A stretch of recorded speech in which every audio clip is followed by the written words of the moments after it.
Hey Floppers, this is Elliot talking. Before we get into this episode's classic Flophouse shenanigans, I wanted to make sure you knew about some upcoming live events we are very excited about. On April 27th at 7 p.m. Eastern, we are premiering online the professionally shot, professionally edited online video of our Speed 2 live show. Dan, Stuart, and I will be there watching the show with you, text chatting with the audience throughout the entire thing. Can't make it on the 27th? The video will be available to watch at your leisure through May 19th. To see the trailer and buy tickets, go to stagepilot.com/flop-house-speed-2. If you want to see us in person and you live in England, remember that on the 24th of May, we'll be in Oxford doing our first and second ever UK live shows in one night.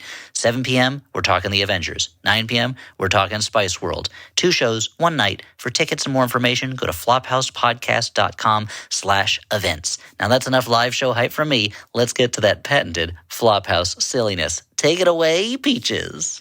On this episode, we discuss Argylle. That's right. Join us on the high seas where Guile from Street Fighter gets press ganged onto a pirate ship. Argylle, they say. Not even a joke about the pattern. No, not at all.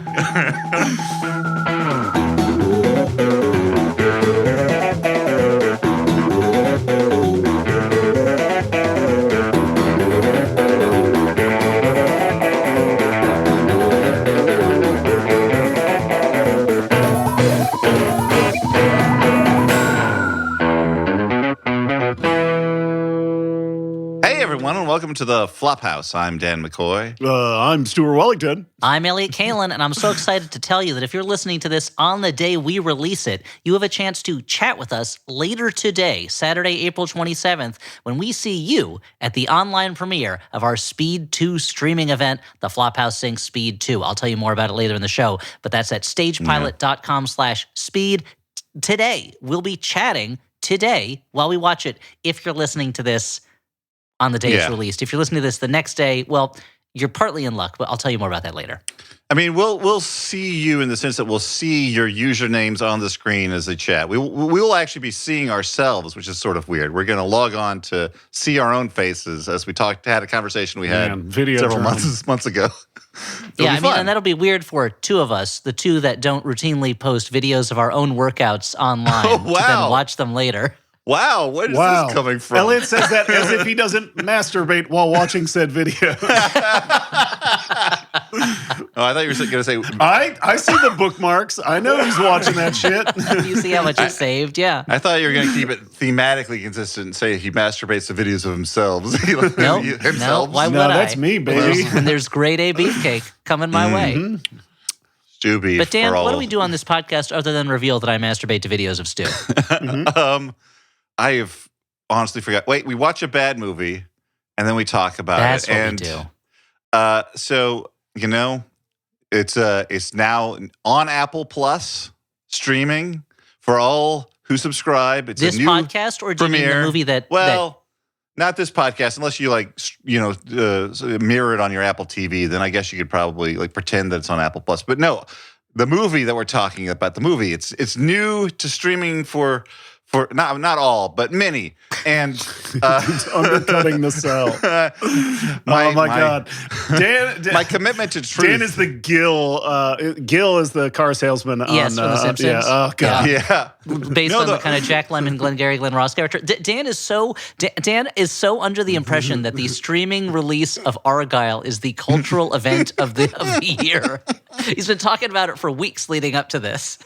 Well, I know I've been excited. Well, it's a cultural event other than Madam Web thus far of the year for us, a Bad Movie Podcast, because I feel like this is the movie, the wide release movie in theaters that got the most sort of baffled and dismayed reactions and a lot of talk around it. There was enough...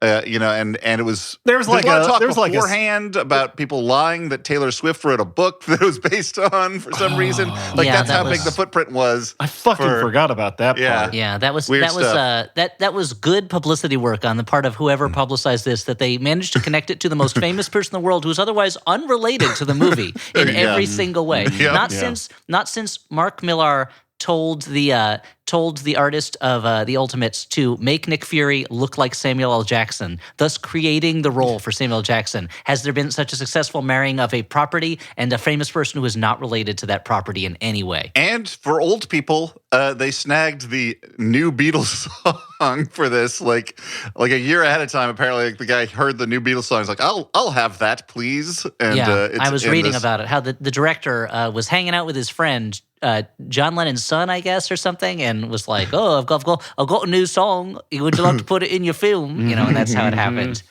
So Argylle, is it possible for a movie to be a parody of itself? Well, I mean, I guess that's the Zen koan that Argylle asks us. Yeah. Zen Kohen is a Buddhist rabbi, Zen Kohen. Yeah, that's a good joke. That's not too far off from Matt Koff has that Tiger Schulman bit, the Jewish karate school. Yeah. Check out his album anyway. Sure. Should we talk about Argylle? Should I get into what happens in the movie Argylle? Yeah. Please explain it to me. Let's toss on some Argylle. Get ready for some twists, some turns, and a movie named Argylle, which kind of explains the title, but kind of never explains the title. And going into this, I assumed it was going to be kind of like a Romancing the Stone or The Lost City, but it then morphs into A Long Kiss Goodnight, which I wasn't expecting. True. Very much so. Yes. I mean, since Stuart sort of spoiled it already, that's fine. We'll get to the full spoilers later on. But can I say that I'd seen the trailer. I was thinking about Argylle. I was like, as one does. All right, the dots are connected. Sure, okay. Dan's got his arms crossed behind his back, looking out onto as the waves crash. Yeah, in my head, I'm like that meme from Always Sunny in Philadelphia. I'm connecting yarn all over the place, and I'm like, I go to my friend. I'll call her out because she doesn't listen to the show. Liz Babish. I said to Liz, hey, is this the twist behind Argylle? And is this also what's going on with this secondary character in Argylle? And she's like, yeah, you got it. And I'm like, and I felt so pleased. So did she write Argylle? Why is she the person you went to for your Argylle she had seen information? It at that point. She had seen it. I had not. That important piece of information had been left out. I didn't know if you just accost your friends and ask them questions about Argylle. I believe I did mention it, but I apologize to the listener if I hadn't in passing. But no, I was so pleased with myself for guessing it off of not having seen it, and Liz immediately deflated me by saying, "Congratulations, Dan, you've seen a lot of movies." Yeah. But then watching this movie, I feel like it telegraphs everything way early. But we'll talk about it. Yes, especially that final, the kind of finalist plot twist, which I feel like they telegraph multiple times throughout, just in case the audience is a moron. But anyway, Stuart, you're saying? Just speaking of seeing a lot of movies, this movie is directed by Matthew Vaughn, who has made a lot of movies. And I would argue, as he continues to make movies, they get less good. Well, certainly as he continues to make them, he has access to more money and bigger stars. And I think that has been a negative for him in terms of the quality of the films. Because Layer Cake was his first one, right? I mean, it was definitely the one that got him attention. I don't know if it was his very first. Let me look. Yeah, it was kind of first. You look at a movie like Kick-Ass, which I did not particularly like, but that's a much better movie than this movie. Yeah. And has a genuinely great sequence where Nicolas Cage is putting on makeup and applying his fake mustache extensions. Yeah. That's great. Let me quick just run it down. We got Layer Cake. We got Stardust came next, which was pretty good. Okay, yeah. Kick-Ass, again, like Elliot, I have problems with it, but it has a thing. X-Men First Class was a pretty good X-Men movie. I did like X-Men First Class. I didn't particularly like it, but I did like the sequence where Magneto and Professor X are wandering around looking for mutants. Yeah. I feel like it never gets better than that. But then he gets into the world of the Kingsman. Oh, right. And I will admit having a certain fondness for the first movie, but that you just like that last joke, right? You like the last joke about particularly how by saving the world he gets to have sex. He gets to have anal sex afterwards or something. Thank you for. Yeah, just spoiler alert for we got to shout it from the rooftops what the end of Kingsman is. And then I've only seen Kingsman: The Golden Circle without sound played on a television at a strip club. Oh, okay. Which again, as I feel it was like meant to be seen. Yeah, I feel as like it was intended. Yeah. I mean, this is a movie that in many ways would work better as a series of images in the background somewhere than as a film with sound and story. But it's almost like Entering the Spy World is his version of James Cameron going underwater, where he is fascinated by it, and I think he's overestimating the audience's interest in that subject matter. Yeah, I think we can all agree. Which is not to say that he's a filmmaker at the same level as James Cameron on a technical level. Yeah. I mean, this movie, I will say, for a while, goes down easier than I thought, just because it's so glossy. But then it piles on about 40 more minutes than it needs, and at least one more plot turn than it needs. Yeah, this movie is long. This movie is very long. Yeah, the glossiness is kind of like how my cousin used to smear his hot dogs with applesauce because he said it made it slide down his throat easier. That's not how you should eat a hot dog. He also did it with mac and cheese, which is wild because that should already be pretty slippy. It's already pretty lubed mac and cheese. You don't have to put more lube on mac and cheese. Yeah. Unless who's eating the dusty mac and cheese? Yeah, I mean, it depends on. Maybe he doesn't know that the cheese dust is supposed to be mixed with milk and maybe even butter to get it extra creamy. But you don't. If he's eating a lot at once, I could see a clog forming. Yeah, that's true. Yeah. You see that in sewer systems also, just big mac and cheese plugs that are stopping up the sewage septic tanks. Okay, guys, let's talk about what happens in Argylle. So it's a Matthew Vaughn movie. And it's a glossy spy picture. And it opens up with a scene. I'll just go through it in detail, even though a lot of what happens in this scene is not exactly set up. But Henry Cavill, he goes to a dance club. He dances with a sexy blonde lady played by Dua Lipa. Dua Lipa, yeah. And he lifts her and does a dance called the Whirly Bird, which we will see performed 2 more times throughout the movie. We learn that he is Agent Argylle, and she's a villain. She's lured him into a den of killers, but he defeats them all off camera with the help of his tech sidekick, Kira, played by Academy Award winner Aria DeBose, right? And bad guy blonde, Dua Lipa, she shoots Kira, and then Argyle's spy boss, Richard E. Grant, is like, Argylle, you have to go chase her. It's the only time we see Richard E. Grant in the movie. I was so mad about it. Yeah, what a waste of Richard E. Grant. What a waste. And I literally just, right before watching this movie, finished reading his book, With Nails, which is his kind of an adaptation of his diaries when he was making With Null and Hudson Hawk and The Player and stuff like that. And I was like, I want to see more Richard E. I got a hunger for Grant. I want to give me a Grant. Grant me some more Grant. But that's all we need is a cameo. Give me some Grant land. Exactly. He tells Argylle to chase her. They have a very CGI car motorcycle chase, almost ludicrously CGI. It's just like Ronin, right, guys? Well, if you took Ronin and it starred the Looney Tunes characters, but with no jokes, that's kind of what it feels like. But I mean, like the ludicrousness of this serves a point here. Yes, and I kept later expecting like, oh. And this is one of the big problems of the movie. Spoiler to my opinion of the film, but I can't you watch *Romancing the Stone*. Like it starts off with that like really like goofy segment of her book, which is heightened, and then it contrasts it with the real world, which is recognizably real. Like, and it gets goofier later on, which is the opposite of heightened. Yeah. Yeah, it gets goofier later on, but it still feels like normal, real people within this, like who are having adventures that they're. But even they're like, how are we having these adventures? This movie, I was like, oh, they're going to create a contrast, but everything in the real world is just as loopy and goofy and weightless. Yeah. It's a little bit like if in Who Framed Roger Rabbit, the humans were also cartoons. Yeah. So it was like, an animated world but the humans are also cartoons here too. They're also animated. So they have this chase. An American agent, Wyatt, played by John Cena, he stops the baddie in a moment. This moment I did like where he just grabs her off of her motorcycle. Yeah. And she reveals that their spy boss is actually working for the bad guys. And Wyatt is like, we need to go off the grid. And we discover this is all a story being read out loud by writer Ellie Conway, Bryce Dallas Howard, at her book launch for her 4th Argylle spy novel.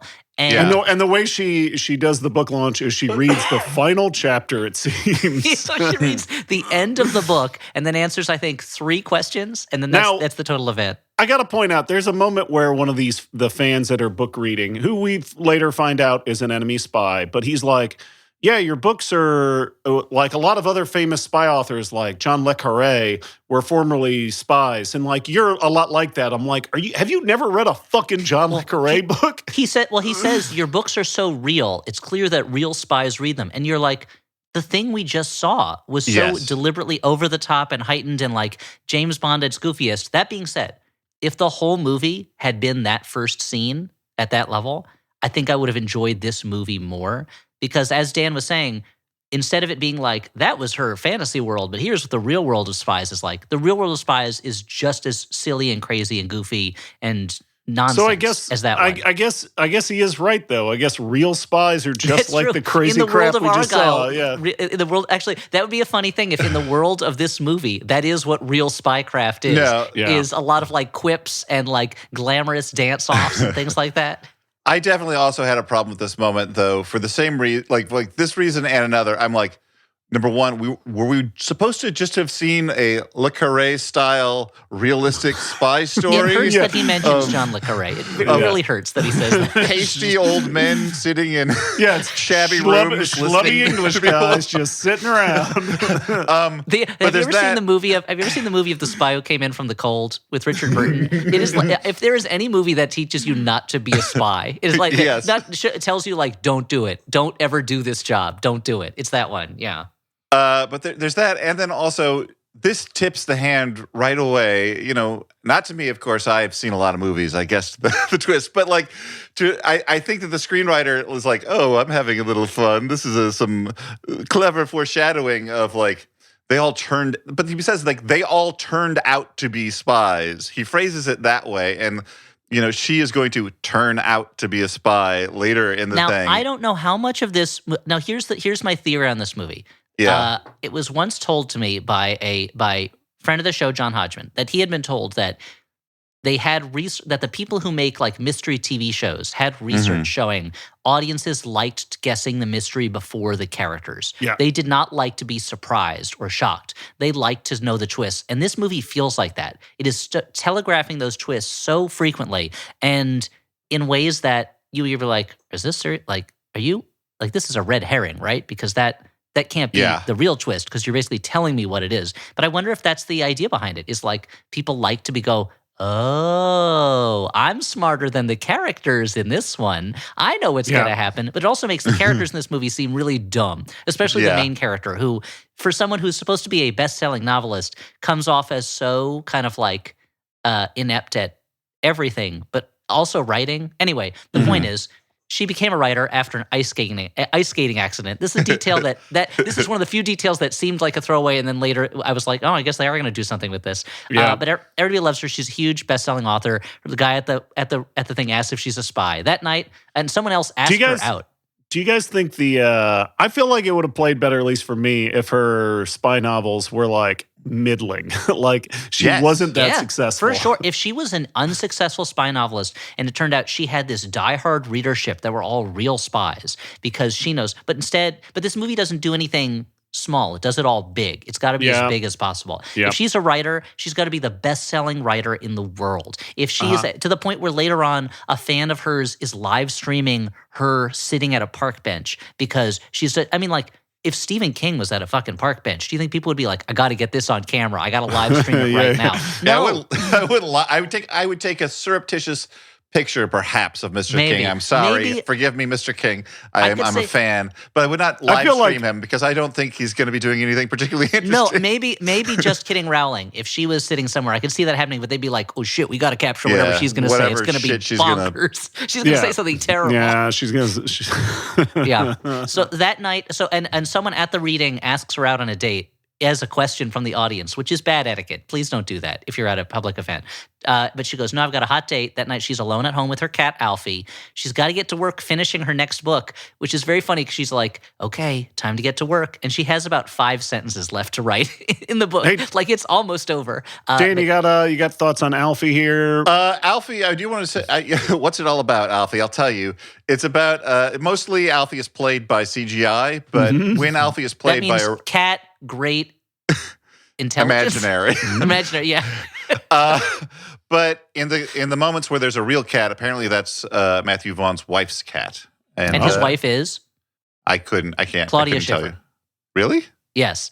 And so I have to assume the cat's name is Claw, C-L-A-W, Dia Schiffer. So clearly I read that name because I know this fact, but my brain somehow, like, I'm no longer 13 years old. Yes, you're more interested in cats. You're an old man. Or maybe Dan's like, I don't want to believe that Claudia Schiffer's with anyone else. Dan, you are officially turning into the old man from Logan's Run who just has his cats around him, and that's all he cares about. And talks to his cats. Sounds pretty good, guys. Yeah. Okay, so we got a fake cat. Go on. Oh, and I like that when she writes, she's surrounded by little cartoony statuettes of the characters from the books. They're not quite Funko Pops. They're more like little statues of like the Lupin the Third characters from the popular animated series. Yeah, they're almost kind of Bruce Timm style. Like figurines of Argylle and his gang. And Argylle wears what? What kind of jacket is that? He's wearing like a weird, like high. It's a Nehru jacket. Nehru jacket with and his hair. Explain his hair. Why a flat top, which is not unlike Guile from Street Fighter. I don't know if I can explain his hair, but Audrey was very dismayed by it. And one of the top Letterboxd reviews I saw was just like talking about what a crime the hair was. It looks terrible, and I feel like it has. Henry Cavill has an interesting relationship with hair because he had that great mustache in Mission Impossible. Loved and I was it. like, this guy, but then this flat top haircut, it almost undoes how great that was. So it's like, hey, I guess you know what? Like any tool or any weapon, in the right hands, Henry Cavill's hair is a good for mankind, and in the wrong hands, it's a crime against mankind. You know, you can do good. You can't blame the hammer. Whether if the hammer could build a house or it can beat up a bunch of guys in Old Boy. Hammer, don't hurt them, but it's not the hammer that's at fault here. Yeah, that's true. Yeah. So anyway, I'll give him a mustache for safety. That's always, that's the best. You can't go wrong with a Henry Cavill mustache. Here at Henry Cavill Mustaches, the only supplier. We take Henry Cavill's actual facial hair, meticulously re-glue it into a mustache you can wear. Now you're the bad guy in Rogue Nation or whichever one it was. Starring in Superman, need it removed? Come on back down. Only use computers for that. I think it was Fallout, right? It was Fallout. It was not Rogue Nation. It was Fallout. Thank you. The subtitles of the Mission Impossible movies are unnecessary. They're so totally meaningless. I believe that you'll find that in Ghost Protocol there was a Ghost Protocol invoked. I guess there was a Ghost Protocol. That's fair. Got him. Was it any better than if they just called it Mission Impossible 4? I don't think so, but still. I mean, and certainly less clear than if they just called it Mission Impossible Disavowed, which means the same thing. But, So she gets, anyway, the story she's finishing book 5. Agent Argylle needs to find the master file to destroy his former bosses in the Directorate who have gone evil. She just finishes like the last few a fucking sentences. John Le Carre book. He's all his spies needed master files on flash drives inside of silver bullets that were hidden somewhere. So she finishes the book. It ends on a cliffhanger. The next day, her mom, Catherine O'Hara, always a pleasant thing to find in a movie. There's a point later on where Catherine O'Hara is doing an English accent, and it's the most like Moira Rose she can do it. Yes, we had the captions on because, again, I'm the sort of old man who's surrounded by cats, and it and the cats were covering your ears. Is that it? The like living earmuffs? When she switched, it said British accent in parentheses, and I'm like, oh, thank God it told me, because I would not have. I'm like, what are you doing? Like, I love you, you're great, but this is nothing. This accent that you're doing. I have no problem with her performance at all. I wish she had gone even more with it. Her mom is like, the book, I read it already. It's anticlimactic. It needs another chapter. Why don't I fly out and help you write it? And Ellie is understandably kind of like, I didn't really want my mom to just fly out out of nowhere. And so she decides she's going to write the other chapter herself, but she's got no inspiration. So what's she going to do? Take Alfie, put him in a backpack with a bubble window on it. This is the extent of her luggage, apparently. And she's going to take a train to see her parents. Just a cat on my back. Doesn't need clothes, toiletries, just like a cat. John Reacher. I mean, if you use a cat the right Jack way. Reacher. John Reacher is Jack. That's what it says on his birth certificate. Jack is his nickname. John Reacher. Where did I fucking get that? John Reacher. I know too many Johns in my life. John's my father. Call me Jack. I love it. John Reacher is Jack Reacher's brother, who is always like, got another postcard from Jack, having some adventures, I guess. They get his brother got killed, Elliot. Yeah, dude, come Have on. some fucking respect. Sorry. It's his formative trauma. Then it's his other brother. Okay. Yeah. Sure. The one he doesn't talk about because there's no trauma. See, the funny there. thing is, I actually know about Jack Reacher, but I couldn't remember. Anyway. Yeah, Dan knows all about Jack Reacher. Come on. Yeah, He knows all reaches about things because he's tall and big and burly. That's where the name comes from. Hands Yeah. the size of dinner plates. So how does he hold a dinner plate? Just in his palm? Oh my God. Like a BFG? Yes. I mean, And in then a he way, just licks he it. is the BFG. How does he handle a gun if his hand is that big? Like, how does he get his finger through the trigger guard? He just punches smushes it. the trigger guard. He just slaps the gun and bullets come out like Yeah. his Fonz with a The jukebox. bullets are so scared of him, they just Exactly. fly out. They're like, we can't get this guy mad at us. I see. That makes sense. We We saw gotta what get he out of here. Reacher's here. Some kind of Jack Creature. So she goes on the train. On the train, a guy hits on her. She says, "Oh no, I'm this seat's taken." Then a slovenly bearded Sam Rockwell, one of these upper Northwest hitchhiker types. Ugh, gross. He sits down, plops down in the chair across from her. He goes, "Hey, aren't you the famous author Ellie Conway? I'm a big fan of your books." He has her latest book, which is just called Argylle, even though it's the fourth book in the series. I don't know what the other ones were called. I guess. And Introducing Argylle, more Argylle. Yet again, Argylle. And then Argylle. Just that's Still kind of back to Argylle, basics, yeah. sort of. Hey, what's that? Hold on, let me take a look. ... It's Argylle. Hey, look By over Ellie there, Conway. Argylle. Yeah. And he the goes, fourth one's where Argyle goes into space, right? It has to be, yeah. And he tells her, he goes, "I'm a spy. Someone's trying to kill her. So in a minute, I'm going to start fighting, and then we're going to jump off this train, and you're going to have to hug me when I tell you." And an army of undercover assassins comes by, and he fights them off one by one as she starts hallucinating that he is Agent Argylle doing all this. And they do this thing where you are her eye view as her eyelids close and then open again over the camera, and suddenly he's Argylle. And she's like, huh? What? She is acting in a way that from this moment on through much of the rest of the movie, Ellie Conway does not act like a human being so much as like a walking...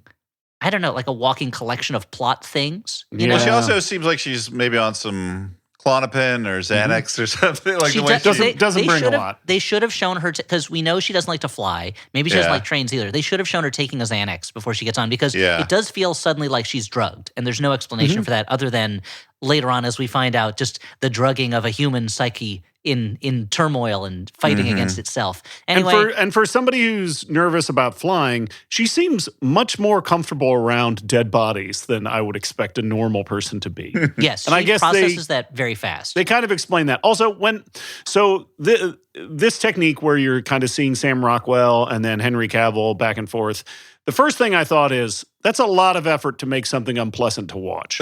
Like to shoot all these things multiple times. The other thing is, I was like, are they trying to infer that she would prefer her spy to be the Henry Cavill type over Sam Rockwell? Because I'm like, I got to tell you right now, one of those two actors is more charming than the other. Yes, very much. One is more handsome than the other, I guess, but the other is more. The movie is. It's messy in what it's doing. Later on, it turns out, I think that's not what she is thinking. But at the moment, you're right. It felt like it's supposed to be. You're supposed to be contrasting super suave Henry Cavill with kind of like clumsy, graceless, kind of like gets hurt really badly, Sam Rockwell. But what they're doing is not that different. Like Sam Rockwell, even when he's graceless, is like very charming, and he's also like he's a fucking dancer. Like yes. No, this is no shade to Henry Cavill, my Warhammer buddy. Like me and Henry Cavill, we can play Warhammer. No shade to you, buddy. Yeah, he's doing all the super spy fighting still. Like he gets distracted every once in a while by like looking at her, making sure she's okay, and then someone gets it. But he's not he's not like doing like goofball shit. He's just doing like unflappable sort of like charming Sam Rockwell, which is very appealing. The difference is he's not like running his fingers through his own hair to show how easy this all is. Although it is, the longer the movie goes on, the easier it gets for both of them to fight wave after wave of thugs. I feel like this happens a lot in modern day action movies. Maybe I'm wrong. Maybe I'm watching the wrong ones. I feel like in old school action movies, the threats get bigger as the movie goes on, and the characters get beat up more and more. It gets harder and harder for them to do these things. You look at something like Die Hard, and like it's getting harder. List throughout one of the movie. best action movies. Yep. Yes. Whereas but why not compare to the best? But then in Argylle, it just gets easier and easier as the movie goes on until by the end we'll get to it. But they're just mowing down wave after wave of guys who don't even seem to have guns on them. They're so weak. We just, I mean, again, an unfair comparison, but why not compare something good to something that doesn't work? We just finally saw the Dune 2. We had just to watch out. You say it 3 times, you know who's going to show up. And the end of that is a fight between 2 men, and it is weighted with a lot of meaning from the rest of the story, but it is all the more powerful that it's just 2 people who are very good fighters who really want to win this fight. I would argue that Paul Atreides is much more than a man at that point. I mean, he's Von He's He's been a psychic literally powerhouse. engineered to be more than a man, but sure. But you're right. When a fight between 2 people, I mean, there's no fighting scenes in this movie, and the fight scenes are very colorful. They're very action packed. There's a lot of choreography. There are no scenes in it that are as exciting to me as Sean Connery and Robert Shaw fist fighting in a train compartment in From Russia with Love. There's nothing in here that's as exciting as that. And it's, I think, partly because everything feels so weightless in the movie. It makes sense when the Argylle scenes are weightless because they're like a fantasy, but everything's it's so cartoonish. It's so, there's no even sense of reality anyway. Anyway, I was wrong. There is a sense of reality because after this long fight scene, Sam Rockwell does parachute them out of the back of a train, and she faints while holding on to him, which should mean that she drops to her death. I don't. It's, no, he wraps something, or he puts a belt around her waist. Oh, did he? Okay, I missed that. I missed the belt. She wakes up in a cabin where he has now shaved. Thank goodness. Now he's just regular Sam Rockwell, not bearded Sam Rockwell. And he tells her he is super spy Aiden Wilde, and that her books are That's a dope name, by the way. It's a great name. Again, this is the realist. This is not the fantasy of Argylle. This is where real spies have real names like Aiden Wilde, and they that her books are so accurate that the real life evil division, the real life version of the directorate from the books, wants to catch her. And the division is run by Director Ritter, who is played by Bryan Cranston. And we see him. He's so mad at Rob Delaney, his underling, for losing Ellie that he just shoots him. He just murders him. And it's one of those things where it's like, he's fucking Skeletor. Or Darth Vader. If you work at an organization and if you see a coworker mess up and they get killed, fire. Just quit. Leave that job. It's not worth it. Don't be in that job. Wilde is allergic to cats. This is an allergy that comes and goes as the movie decides. There are times later when he's just hanging out with his cat with no reaction. I would think that would give you sympathy for this character. If they handled it in a way that was realistic, perhaps. But the allergy seems to turn on and off. But also, it's one of those things where it just means he sniffles every now and then. It doesn't really play into anything. He explains, this is the first of many info dumps that Sam Rockwell is tasked with performing in the movie. And he does a fine job of it mostly. He says that he had hired a hacker named Buchanan, an anarchist hacker whose anarchism is so cartoonishly displayed. It's so fun. Later on, we see a flashback to Buchanan's apartment, and his walls are just covered with anarchist A symbols all over the place. It's so cool. Yeah. It's ridiculous. Anyway, he hired this hacker, Buchanan, to steal I wish I was that committed to branding. Right? But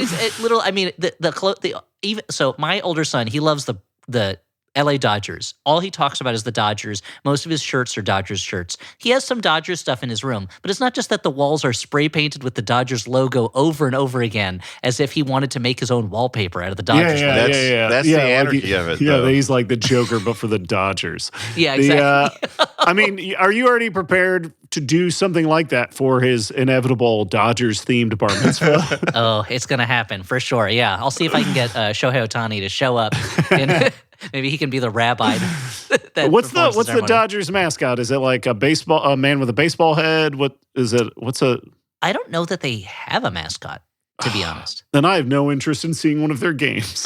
No, I need some kind of a cartoon character to keep her about. You need some kind of a Gritty or a Mr. Met, or something.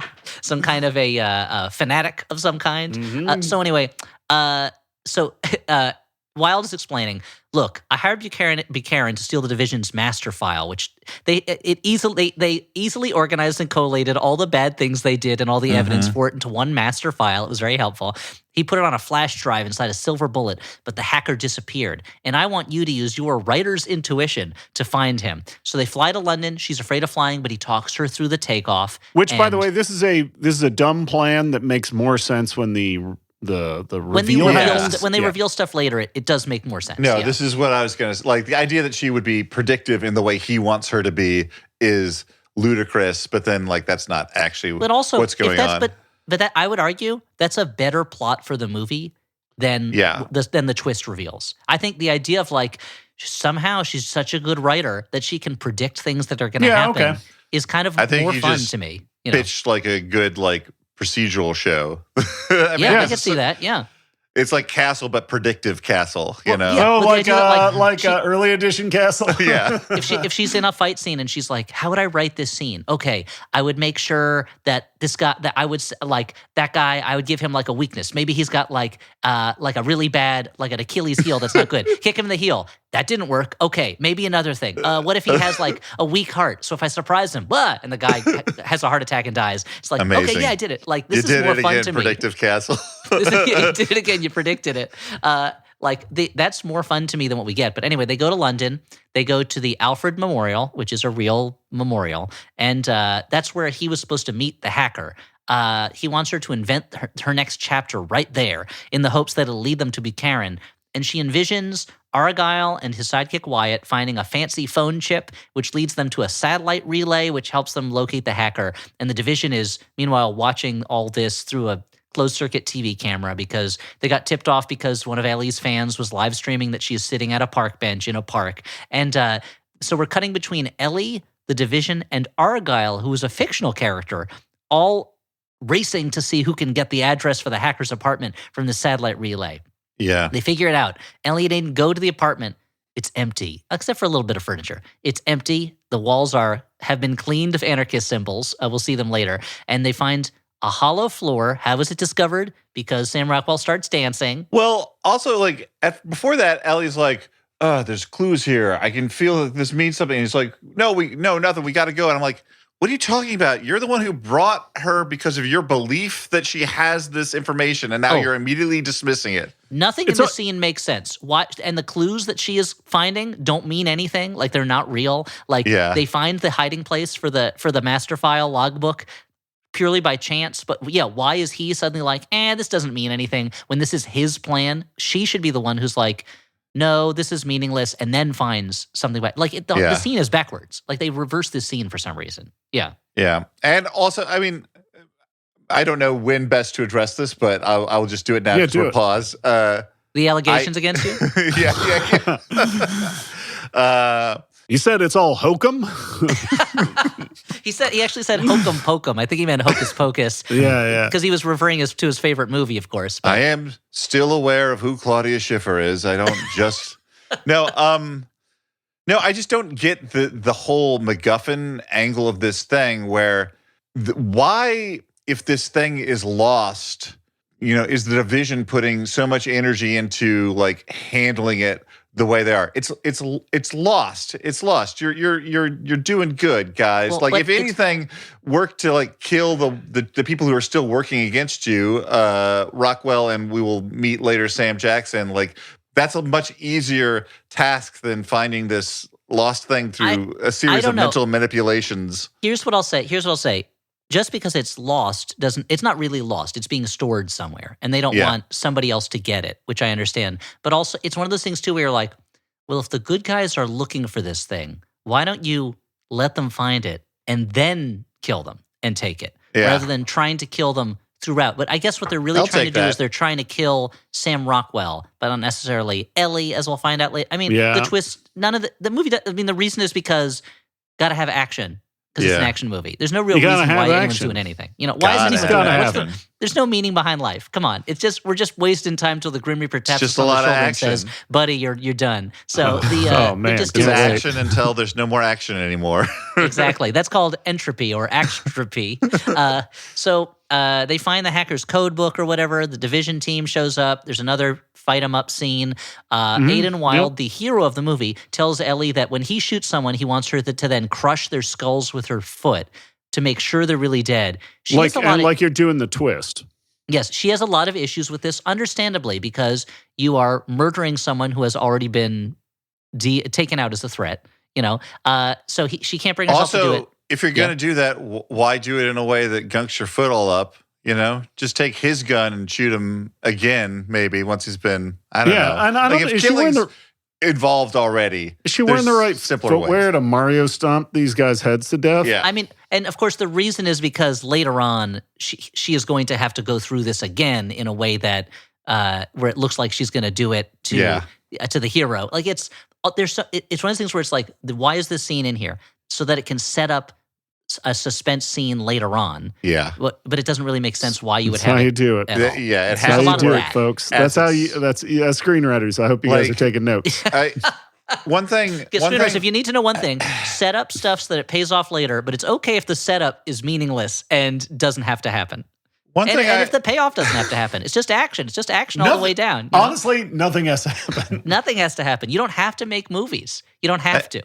I just want to say that on this note, like one thing I always really admired about the Cornetto trilogy is like in all of those movies, like so much that is set up in the first half gets an explicit payoff in the second half, but it all works on its own terms. Like you're never like, this is a setup for something, because it's always like funny the first time around, and it makes sense. Edgar Wright at his most stylistically driven is still more invested in character and reality than Matthew Vaughn at his most realistic. I feel like that's they both do different things. I don't think it's going on a limb to say that Edgar Wright is a better filmmaker. Yeah, sure. But his movies will mean more to me and will last longer. But anyway, that's neither here nor there, because they've got to escape. They go up to the roof. They see a boat down there that must have been Bucharan's escape boat. To get Ellie to jump off the roof, Aiden just throws Alfie the cat off the roof to show that safe. Which Elliot was like, you probably appreciated that. Yeah, was that your stand-up and cheer moment? Like, I know, because then the cat survived. That was the thing. When the cat survived, I was like, no. When does this cat enter the Speed Force? That's what I want to stand up and cheer. Do you guys remember the scene in Kramer versus Kramer when Kramer enters the Speed Force? Wait, which one? Moment. You guys remember that scene in the Shawshank Redemption when Andy Dufresne, he's crawling through that 2 miles of muck and shit, and you're like, he enters just enter the Speed Force, man. Why are you crawling through all that muck? Don't do it slow. Do it fast. Come on. Do you guys remember the scene in Rudy when Rudy enters the Speed Force? Man, he would not ever have to sit on the bench if that bitch was in the Speed Force. If he was in the Speed Force, he'd be the greatest athlete of all time. And yet we didn't stand up and cheer until The Flash did it. And that's what makes that movie the classic it is. Exactly. Yeah. Nobody stood up and cheered until it happened. I mean, they did flash the word stand up and cheer in big red letters on the screen when he entered the Speed Force. But we did it. What a stand-up and cheer. Do you think anyone in the history of anyone watching that movie ever stood up and cheered watching that movie? Okay, real talk, guys. We've had a lot of goofs. Yeah, let's get real. Let's get truthful. When was the last time you stood up and cheered at a movie? I don't know. I mean, like, I've certainly cheered in movies. I don't think I've ever stood up. Yeah. I feel like the closest thing I can think. I mean, I was sitting stock silent because that's the way I watch movies. No, I react to things, but the closest thing was the fucking like Avengers when the hammer, I feel like that may have been a stand-up cheer. Where Captain America picked up the hammer. Yeah. Oh, right. When Captain America took it. When he picked up Thor's hammer. Well, I mean, yes, that was I'd been waiting for that moment for several movies. I knew it had to happen at some point.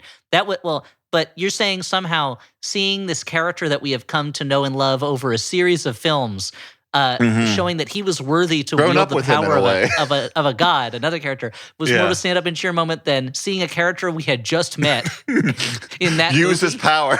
Use his power the way we expected him to. Yeah. But that's the magic of the movies, though. Even so, we stood up and cheered. Well, Ben, but actually, you don't need. But you also don't need I'm sure that when Luke Skywalker blew up the Death Star, I'm sure people stood up and cheered the first time they saw that, and they didn't know who Luke Skywalker was until the movie started. So you don't need a whole series to introduce someone to build up to it. That being said, when the character's called the Flash and his power is speed, him entering the Speed Force is not that. Yeah, it's not that exciting. Yeah. And the first time, to be honest, though, I stood up and cheered because I was like, I think the movie's almost over. Yeah, it isn't though. Spoiler no, there's a lot more movie left. I'm getting a hot dog. You cheered. Maybe it was like a stand up and go watch Cheers moment. Was that what they were talking about? That's what they're talking about. Yeah. Probably. So that night, they're at a hotel. Ellie is hallucinating that Argylle is talking to her, but he doesn't actually tell her very much of interest. And she goes, go away. And she overhears Aiden on the phone saying, ugh, I hate Ellie Conway. Someone should put a bullet in her head. I'll deliver her to you and then I'm done. And that understandably sounds threatening. So she sneaks out, calls her mom, tells her mom to meet her in London.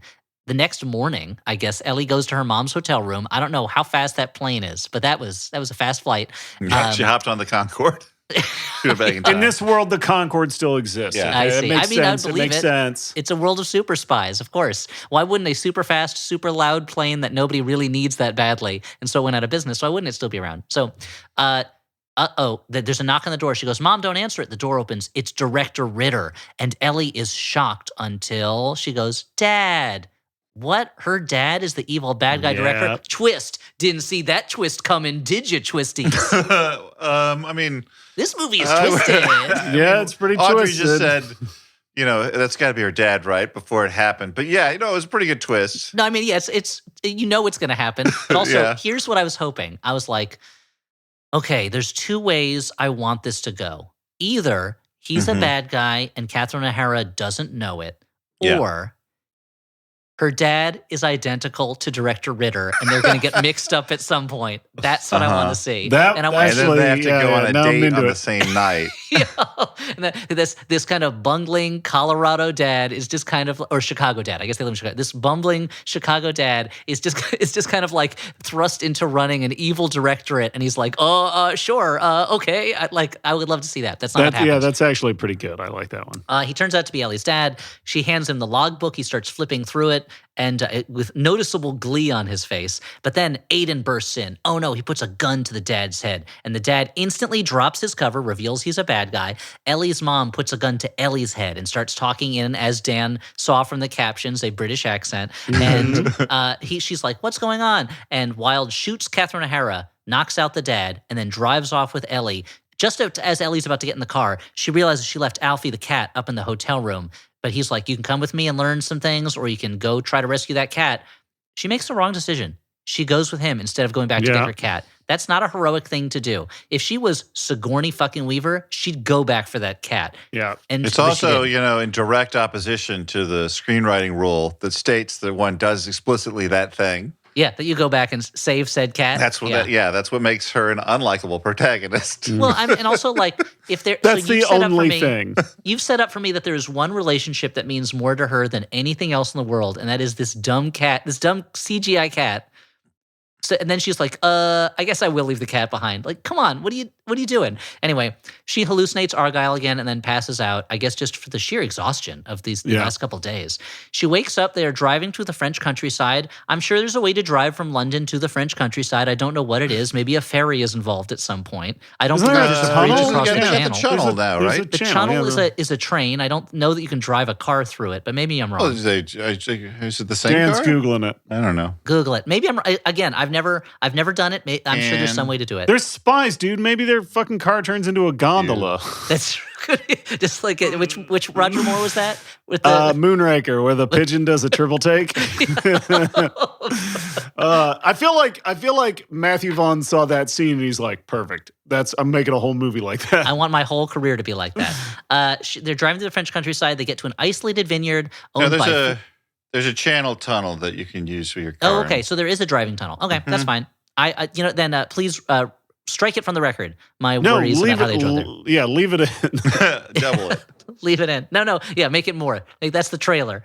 She wakes up. They go to the vineyard of former CIA Deputy Director Alfred Alfie Solomon, played by Samuel L. Jackson, Nick Fury himself.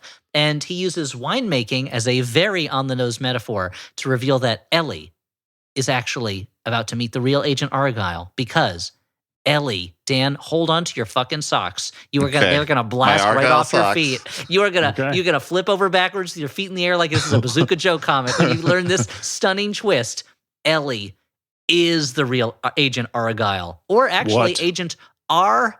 Kyle, Rachel Kyle, which they had to have found a better way to do that. It's the clumsiest way to get the name Argylle. I love it so much. I gotta hand it to Samuel L. Jackson. He really set up a pretty sweet deal to put in 2 days of work, hanging out in an office, clapping, watching Lakers games. A lot of it. I love that he's in his vineyard man cave, which has a big screen that he uses either to track the world's evil spies or to watch basketball games, and all the walls have framed basketball jerseys on them, like memorabilia shit. He just loves memorabilia. But yeah, she is actually a secret agent. Her books, they're not fiction. They're her processing her buried memories of being a spy. And Ellie's like, that can't be. But Aiden proves it in the only way to prove things in these movies. He fights her and unlocks her secret spy fighting skills. Why the previous times when people were genuinely trying to kill her, her fighting skills remained under lock and key, I don't know. That's just the power of the human psyche. That's the mind. No one threw a direct punch at her, which is, I guess, is the triggering event that needs to happen, I guess. Yeah, I suppose that's it. It would have been kind of better if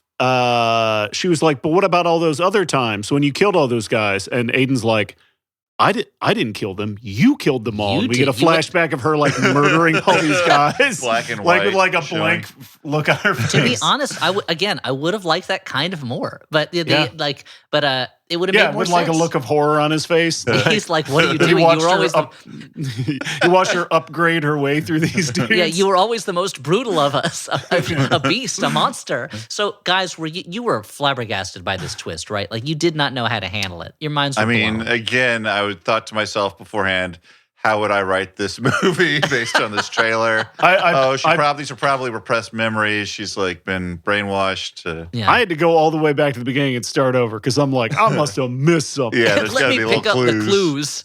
And guess what? I don't know. I'm sure there are clues of a sort, but they're not. It's not like I don't know. It's the only way to deduct this twist is to have seen movies before. But anyway, Alfie and the Division. Or maybe not, just to guess it. Alfie and the Division, they're racing to decode this hacker logbook as Aiden does some more info dumping on Ellie. So guys, get ready for some info to be dumped on you. Okay. She was the agent who went to meet with Buchanan in his hilariously anarchist apartment. She ended up in a coma. She was found by the Division leaders who posed as her parents. They brainwashed her into believing that she was a writer who was injured in a skating accident so that she would then, and they gave her a journal that they said was hers, full of story ideas, for her to then write as novels so that she could write the novels that would lead them to the hiding place of the master file, rather than, let's say, not giving her a cover story and asking her, where's the master file? They instead decided to take the clues that would lead people to the master file and put them into best-selling books that would be available around the world, probably in multiple languages, so that anyone could join in on the hunt. I don't think they knew they were going to take off this way, but I also had a problem with the like encouraging her to write, and then it turns into this storyline. I thought, like, why not just, if you're writing this, why not just make it like they like are keeping an eye on her, they have this cover, like they've given her this other identity, they're staying close to her in case something comes out, and then unbeknownst to them, like, she's an amazing writer. She starts writing this story, and like that's just something that happens. Like, it's so absurd to me that like, part of their plan is like, oh, she's gonna write her memories into these stories. And just to clarify before, it's not that important, but the reason she was in a coma was like he had some sort of dead man switch, the hacker, and like but we don't find that out till later. We don't know that till later. What if there was a point where they were like, well, we want her to go through this process so we can figure it out, and then they started selling the books, and they're like, man, we're making some fucking money off these books. Yeah. Like, maybe we should just focus on publishing instead of being evil spies. Yeah, well, it's one of those things where you look at James Bond movies, and I mean those are cartoons also, but you're like, you have so much advanced technology. No, that's James Bond Jr. Oh, sorry, yeah. Say James Bond Jr. is the cartoon. Who isn't his son is the weird thing. I don't know. No, but his dad was also named James Bond. It was like George Foreman's family, where all the boys have the same name. But the idea you have all this advanced technology, you should just do that. Just sell that instead of using it to like hold gold for ransom or whatever, or start an undersea kingdom, But there's so many ways to be a bad person with a lot of money in the world that don't run afoul of the law, where you don't end up having a spy chasing after you and trying to shoot you. Do one of those, evil people. Okay, so and every now and then we get a piece of consumer electronics out of it. So that's the bargain. That's the devil's bargain we've made with the evil people of the world. So it turns out the thing that happened in Greece at the beginning of the movie, that whole shootout with Argylle and Dua Lipa, and that happened. Aiden was the real life Wyatt. They did have an associate named Kira who got shot in Greece, and Ellie's like, "Oh, I was going to bring Kira back in book 6. A fan sent me a crazy way to do it." And she's like, I was going to include it into my book and risk litigation. Yeah. Now that was the biggest problem I had, not the foreshadowing of who, of course, sent this to her. I know. Charlene's like, that's going to happen. I'm like, but there's no way she could put that in her fucking book. Pause the movie. But you could, this is why you don't get unsolicited manuscript. And then I'm like stomping around the living room, making a lot of hand motions like I'm fucking Sebastian Maniscalco. Sebastian Maniscalco is coming up a lot in the conversations today, even before the recording. Stuart's got Maniscalco on the brain. Maniscalco fever. No. Look, you can take the Maniscalco out of the man, but you can't take the man out of the Maniscalco. Our show today is sponsored by Maniscalco, the best way to shave your nether regions. No, actually, Dan, it's sponsored by Manischewitz, which is the only one that tastes like Sebastian Maniscalco. Okay. So Alfie cracks the code. It turns out, and there was no way that anyone was going to be able to guess this, that Ellie, that the master file was in the keeping of a known associate of Ellie's known as the Keeper of Secrets, a professional secret keeper.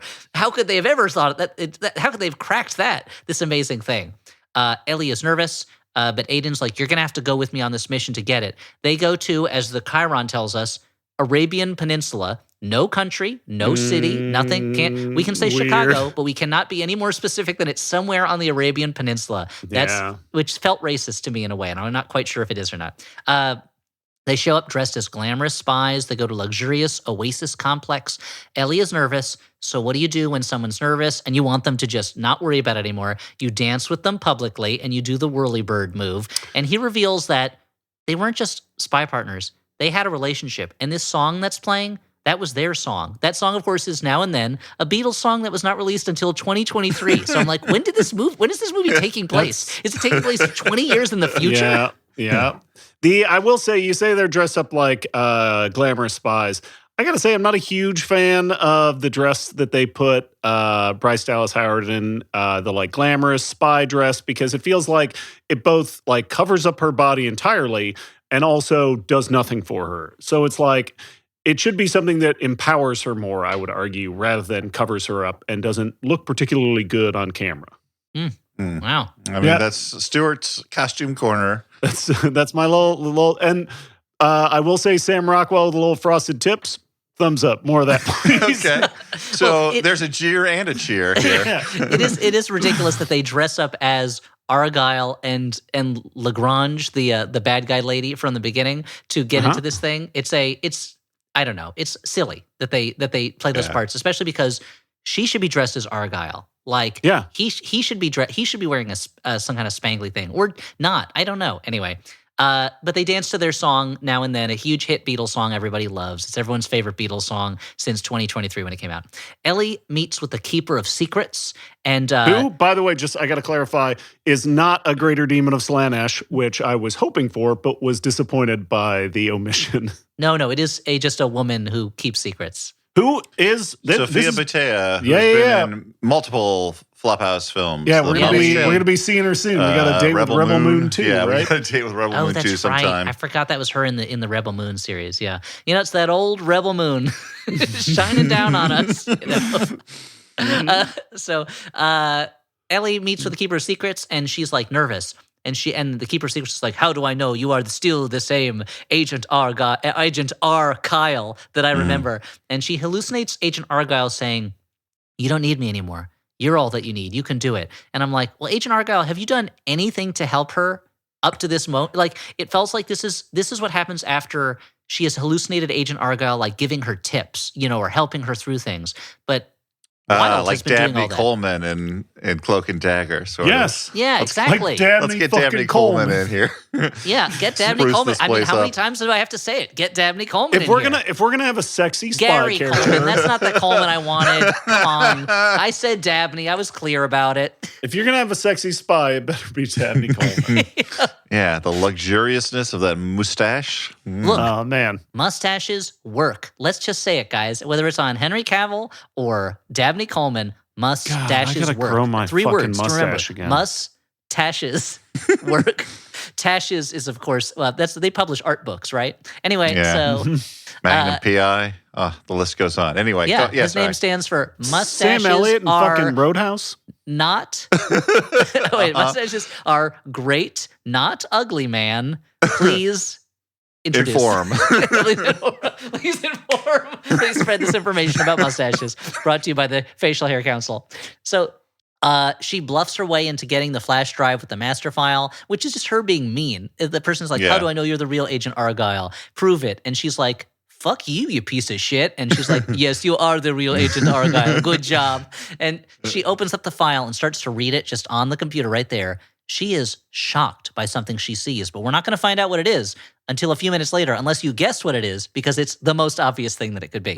Catherine Harris shows up alive. She reveals she was wearing a bulletproof vest. Over some tea, she reveals that Ellie was actually a bad guy, a devoted evil agent of the Division. This is when we learn that she went to Buchanan's anarchist apartment, killed him, which set off a dead man switch bomb, which put her in a coma, and then everyone who drank the tea passes out. This is, I think, the 3rd time that Ellie has passed out and then woken up again in a new place. You should see a fucking doctor.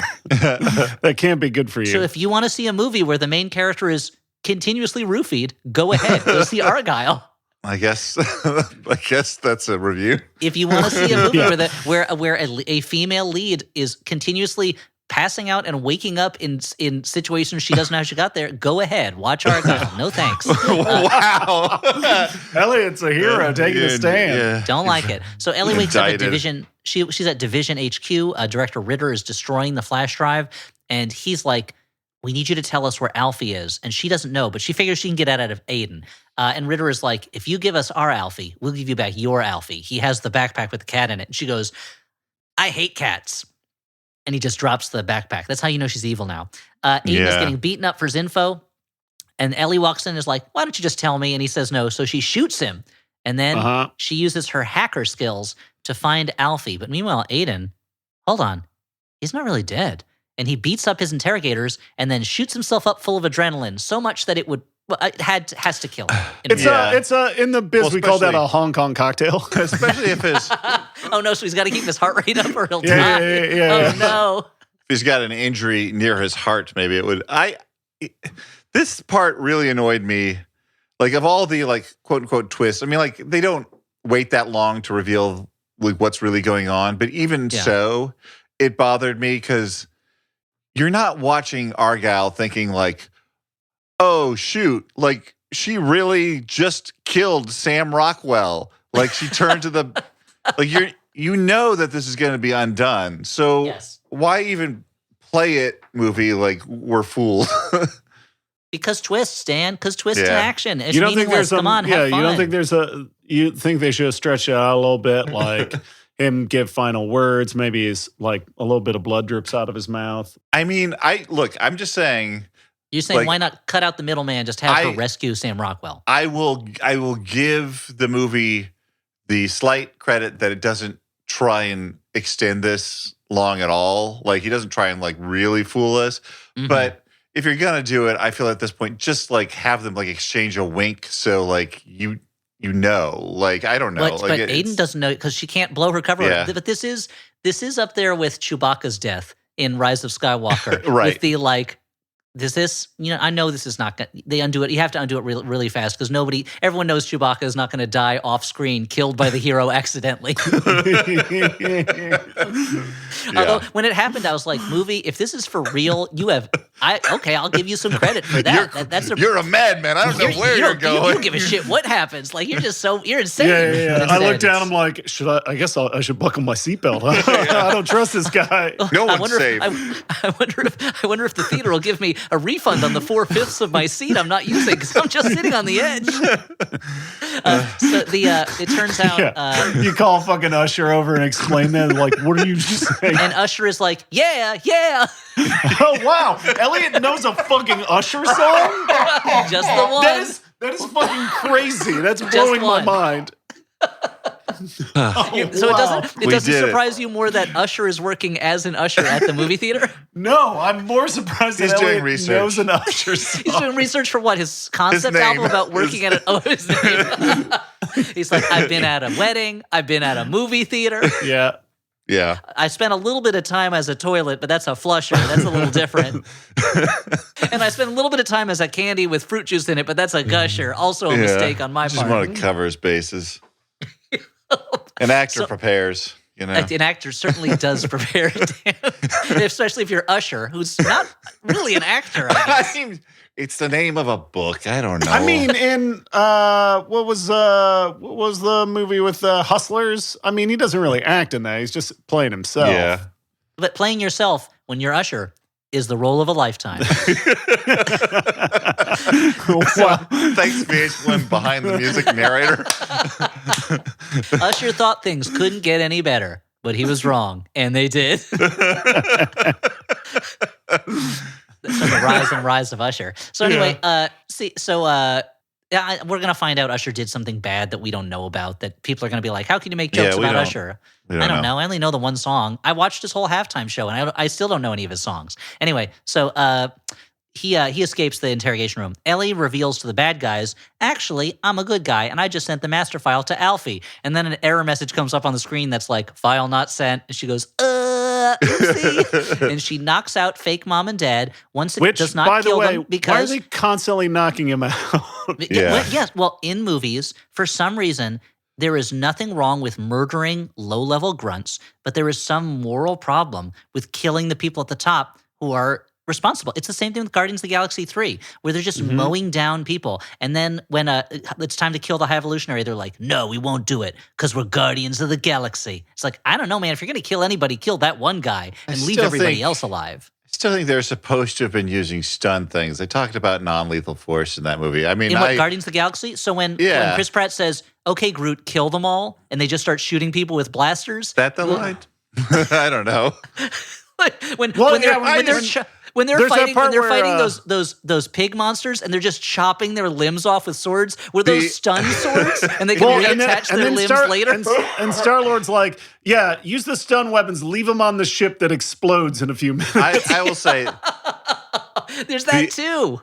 The only reason I am pushing back at all is like you've used this as an example a few times, and I'm like, well, even if it doesn't do it well, that is one of the few movies that tries to make some nod towards, hey, like let's not just kill all of these faceless people for because they're minions of the bad guy. But then they do it.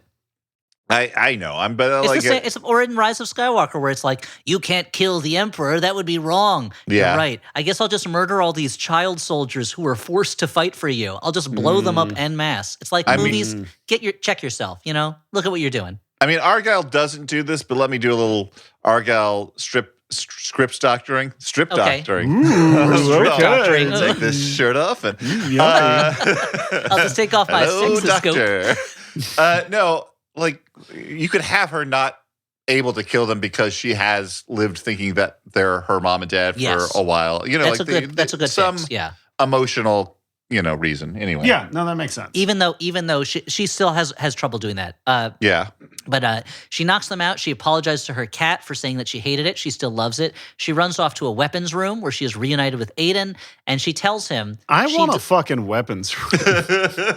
You don't. But want I would have way cooler ones. I would have like all kinds of katanas Like a and batlets. Yeah, definitely. Your weapons room sai. is basically just the pawn shop from Pulp Fiction. Like, Yes, thank there's you. like a baseball bat, there's a chainsaw, there's a katana. Or you know what? The Kingsman movies have better weapons rooms than this one. I'd have a flying guillotine. Oh, that's really? That's hard to. You got to master that thing. That's hard to use. Yeah, I'll accidentally chop my hand off at least twice. Well, and also like you got. That's the only number of times you can do it. There's no at least. But the thing It's a with the great flying trick. guillotine I is can only do it twice. You got to get it to land right over the other person's head. It's like a carnival game. Like it's pretty hard to do. And it's it looks not like it's just easy. that. You have to do that, and then you have to wait for them to register their situation. Yes. Then you chop their head off. And the other thing and is, you got to pull so hard that it cuts through a human neck. That's hard to do. Yeah. like a carnival game, the loop is actually a little smaller than people's heads, most of them. So So it just yeah. bounces off their heads. You got to find someone with a very small head. Yeah. Or a baby. Anywho. Anyway, so I could totally do it to a baby. Do it to a baby. Unless So it's baby Hitler. people say all the time, this is me saying the opposite of saying before. No, similar. If people are like, oh, would you be able to kill baby Hitler? Because he's just a baby. I'd be like, yeah, you better believe I will. I'll dash its brains out. Come on. I know that baby's Hitler, Do it, fingerprint it first. Make sure it's baby Hitler. Yeah, do all the Make sure that do your baby due Hitler diligence. that he didn't use his sinister genius to switch places with a different baby, probably a Jewish baby because he's that evil. Yeah. Anyway, but I'll take out baby Hitler. Bring me your time machine. Anyway, she tells Aiden. This She is tells Aiden Elliot's she was just application. She was just Elliot's pretending. application to the fucking Looper program. Yes. The reasons for applying. Yeah, Want fuck to it. kill baby Hitler. Change I'll do it, history. whatever. Specifically, baby though. And there's Can't all those handle older man. not grown up Hitler. Too much of a challenge. There's all those stories where they're like, oh, we can't kill Hitler. What if someone worse shows up? And I'm always like, he's pretty bad. I don't know. Does it get worse? Let's risk it. Let's take the chance. Let's see what happens. What if there's someone what if his replacement started a war that killed 50 million and 3 people? That's slightly worse. Let's treat ourselves. Let's just You know what? Let's live Take this one dangerously on and kill faith. Hitler. Let's take those odds. Anyway, she reveals to Aiden, I'm not really bad. I shot you, but I shot you. He goes, you shot me through the heart. And she goes, no, I shot you through the vascular corridor, a 2-inch passageway that allows a bullet to pass through the body while appearing to go through your heart harmlessly, as long as the blood is spouted. And she goes, this is the crazy storyline that was suggested to me by that fan about how I was going to bring Kira back. And it's like, movie, you don't have to keep telling me. I get it. Kira's going to come back because that's that It's way. fine. You don't have Just to keep telling me. Just keep moving, movie. And so now we get it's in the name. Now Movie's got to keep moving. Keep moving. Come on. It's not a stoppy, No. It is a talkie, but this is where we get to the 2 scenes that really soured me on this movie. Up till this point, I was like, you know what, movie? I don't really like you, but whatever. I respect you. It's a check. Well, not that either. It's a check you don't just check your brain at the door with this one. You check your whole nervous system, check your circulatory system too, check your endocrine system, the whole thing. But then they team up to fight their way to the server room where they can transmit the file to Alfie. And you get 2 action scenes in a row. One is this big kind of dance shooting scene where the 2 of them are dancing while shooting guys while they're flinging colored smoke grenades everywhere. And it's supposed to be big and bright and colorful and fun and silly. They're rediscovering their love for each other while they kill people. And the bad guys are such low-level threat. There is no threat whatsoever that it just murder to me. But anyway, Stuart, you were saying, prove me wrong, Stuart. I will say that I feel like at least this scene is pretty colorful and visually. It's very I think colorful. I think it's colorful. I think it has a look that I don't feel is overdone. I agree. It's not like a particularly good action sequence, but I think as like a dance sequence, it's more fun than other parts of this Elliot's movie. like, That's well, true, I yeah, guess. sure. In the color section of the grading card, I'll give this scene an A. But 10 out of 10, for sure. They use all the colors.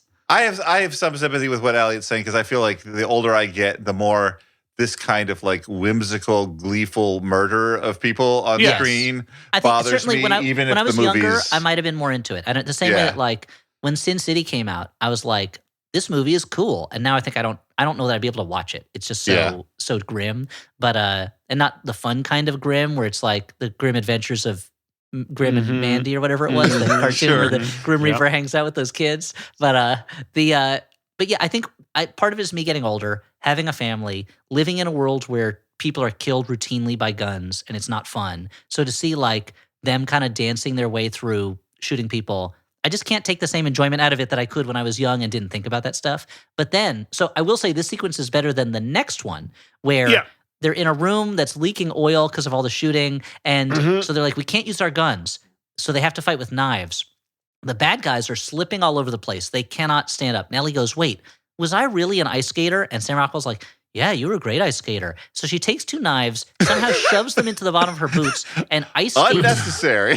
Ice skates through the oil, just stabbing guys and just cutting their hamstrings and stuff. And these guys are, there's nothing, they are not they are so at her mercy because they're slipping and falling down. So it's like, it's not, and she's kicking them with her boot, which has a blade in it, so she's slashing their faces open. Like you don't see their faces get cut open, but you're like, there's a blade in the bottom of your boot. Yeah, don't kick it's totally bloodless. I had a moral problem with the previous scene, but in this scene, that was replaced by just being annoyed, like being like, those knives would make it harder to slip around on that oily floor. Like, just use your fucking shoes. I've seen the fucking transporter, which is the platonic ideal for an oil fight scene. And also, it's I think there's a certain point where characters in a movie get so self-satisfied with what they're doing that it makes the movie feel smug. And this scene is where that happens for me. Yeah. Like she is so proud of herself for doing this, and it is so not a challenge for her, and the bad guys are at such a disadvantage that it's like,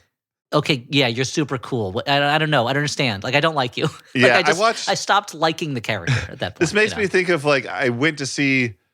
Helen's gonna make fun of me. The fact that I saw this. Look, I was feeling down. Wanted a movie. You're like, look, I didn't know what to do. I went to the down to the Times Square subway station. I watched a rat fight. Anyway, no. I went and saw the snuff movie from 8mm. I watched. they were playing at Nighthawk. I have the season pass. It's a repertory screening. It's not that it was so gross. It's that I know Elliot will take umbrage to anyone having the spare time. But I saw The Equalizer 3, and the end.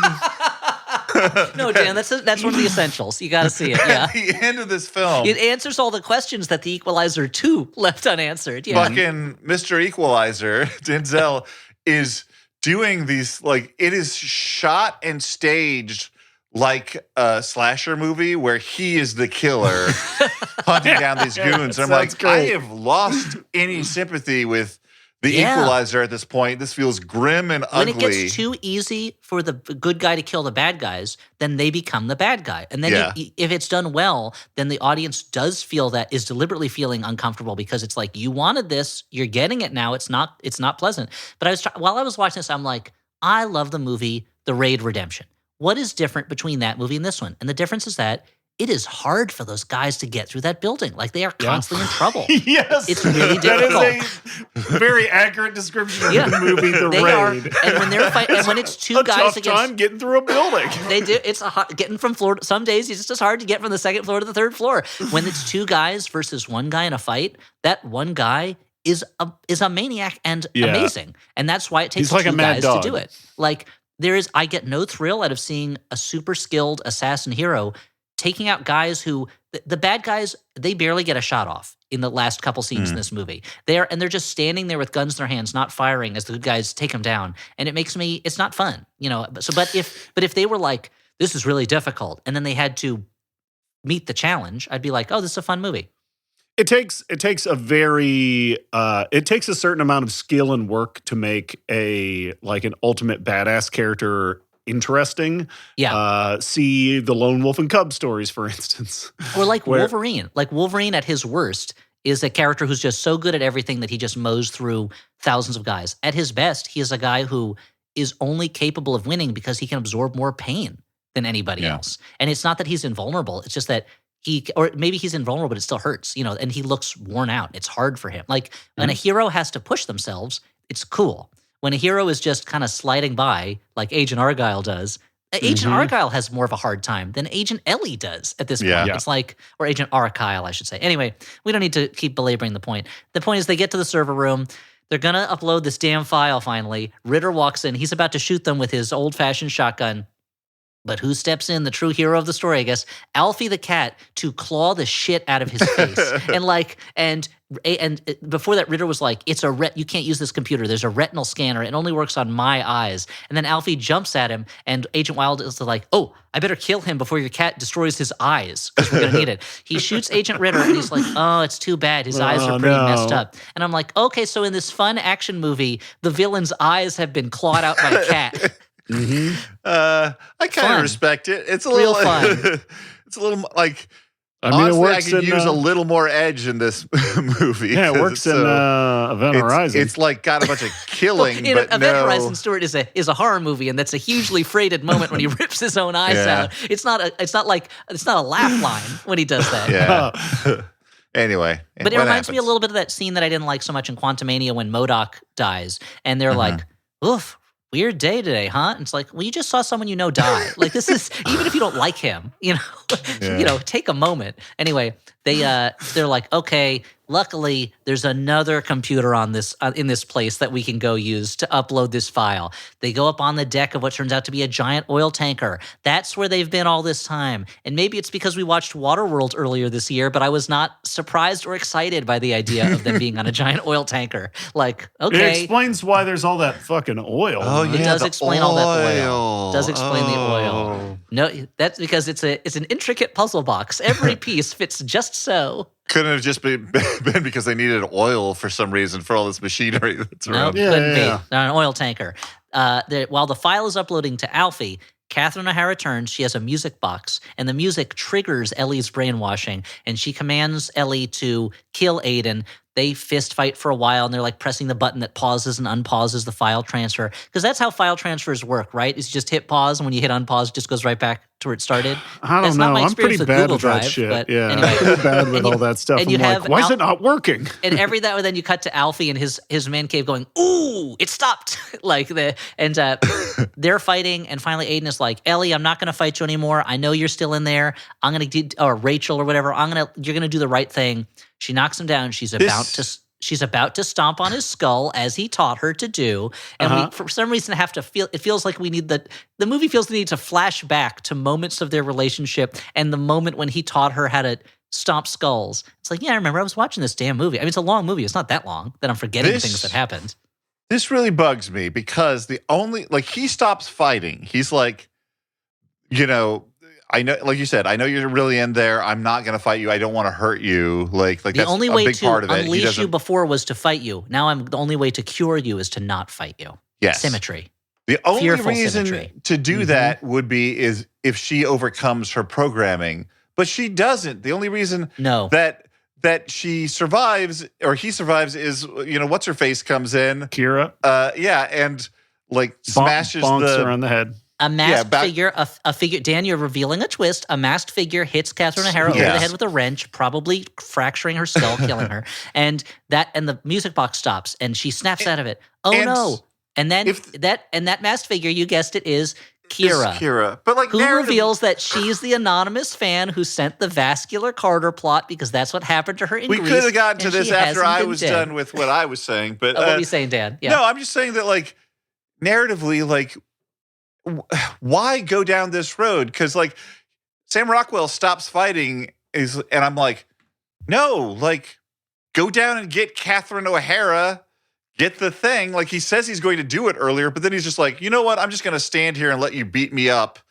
And I'm like, okay, well, it's going to be her struggling to overcome her programming. I got a better version of this action sequence. Catherine O'Hara whips out a music box. That makes Ellie try and kill Sam Rockwell. Sam Rockwell then spends the whole fight trying to defend himself while also dancing. While also breaking the music box. And each time he does, Catherine O'Hara brings out another one. Oh, and that's even better. The standard version of it would be he's trying to get to Catherine O'Hara and Ellie keeps stopping him. And he can't get past her. But I do like the idea that she has multiple music boxes. She keeps whipping them out, and he's like, oh, another one. That would be amazing. Dan, I think I've got the explanation for why they're doing it. I think it's because this movie is not well written. Oh, okay. I think that's and I never want to blame the writer on a movie. I will always blame the director, and I will always blame executives who meddle with stuff. But I'm gonna say that this movie is it's a script that is free from reasons for things to happen or people to do things. But you know what? Then that could be the director and the producers meddling. It could be the director. It could be the meddling. But I guess we'll find out. By blaming the script, we aren't necessarily blaming the writer because it could. If the same writer who wrote this when his Hitchhiker's Guide to the Galaxy series that was announced a few years ago, and I guess it's probably not happening, when that comes out, we'll know for sure whether it was him or the director, when he takes a truly beloved piece of literature for me and gives it the Argylle treatment. Anyway, but I never want to blame the writer because the writer ultimately doesn't get to make the final decisions. I will always blame the director or the executives because they're the ones who make those decisions. Anyway, the mass figure is Kira. She explains she survived because of this vascular corridor. I didn't do the research to find out if it's a real thing or not. I don't care enough. She goes, when you didn't respond to my email, I decided to go undercover in the division and wait until the moment when I was needed. And it was like, there were like 400 moments you could have stepped in until this one. They finish transmitting the file to Alfie, and then they leave, blowing up the tanker, killing, I have to assume, dozens, if not hundreds of people who did not get to evacuate because they're all lying there unconscious in pools of oil. As a tanker explodes around them, and we don't even get a moment to make us feel better about it, like in Waterworld when Carl Ole Olsen goes, "Oh, thank God," and then as flame engulfs him. Yeah, such a good bit. What a great performance on his part. Anyway, Ellie then VOs that Argylle was now free. He had no more missions left, and we see she's reading from the final Argylle book to the same audience members who all showed up to this book release also. Yeah. Maybe it's like a season fans, pass. Yeah, super fans. And one of the people says, I have to know what happens to the characters after the book. And this sucks. This sucks real bad. And Ellie explains each of the characters' happy endings. Samuel Jackson gets a medal. Kira becomes the next Steve Jobs or Bill Gates or whatever. Why wasn't this in the book? Why didn't she put it in the book? Is it because it sucks? I think maybe you could say this stuff happened after the book came out, after the book was written. There's an edict in writing to get in at the latest possible moment and get out at the earliest. Maybe she's like, this is unnecessary. Unless the movie Argylle doesn't learn from the book. Then. I feel like usually spy novels don't have an epilogue that explains what happened to the characters later in life. That's more of a Victorian literature type thing, I guess. or like an ending of Animal House, say. Yeah, exactly. But they each have happy endings, and they're all there at the reading. Kira, Alfie the cat, and Sam Rockwell, who has now remembered that he's allergic to Alfie the cat. But they're now living together. They're in love. Finally, and this is the dumbest of all the twists in the entire movie. Henry Cavill stands up. He's got a mullet and a southern accent, and she goes, I don't have a question, but I bet you've got 2 or 3 for me. And Ellie is shocked. Cut to credits. And it's like, wait a minute. So it's a twist that means nothing, but except, I guess, how are we supposed to take this twist? Guys, explain to me this twist, because it's not like Argylle has a famous face. He's a character from the book. Yeah, that's what I was just thinking about. Like, does he know how she envisions Argylle exactly? Yes. Especially since we've established that she is Argylle. There's no Argylle, but I guess, and why does he have an accent? Why does he have it literally feels like one of those things where they threw a twist in just to have something, but they didn't have an explanation for it. Like the end of Super Mario Brothers, the movie, where they're like, yeah, we didn't have a story for them to go back to. Now, it's just a cliffhanger. The next Are we going to go to the mid-credit scene? Well, then I want to bring it up because it throws some light on what's going on. Wait, first, Stuart. Stuart never sees the mid-credit scenes. Stuart, what do you think the mid-credit scene is for this movie? Okay. I can only assume it's Tom Hanks in a fat suit dancing to a rap song. Or Tom Cruise. A little left field. But, if only, Stuart. If only. Well, so, Dan, what happens in the mid-credit scene? Tell me. Well, in the mid-credit scene, it's totally, we don't see any of the people we've come to love over the course of the movie Argylle. In fact, it says 20 years earlier. 20 years earlier. A young guy walks into a bar walks into the Kingsman pub. There's a little Easter egg for those Matthew Vaughn fans out there. And he introduces himself, like he asks for like something with a twist or whatever, and like they give him a gun. And he goes, "Oh, that's a twist." He says a bunch of code words. It's like, "I want this drink minus this, minus this, minus this," and they give him a gun, and he says, "That's a twist." And they go, "What's your name?" And he goes, "Aubrey Argylle." Where again, as you mentioned, there's no one really named Argylle. Although we come out of this scene and it says Argylle book one, the movie or something, a poster. Coming soon.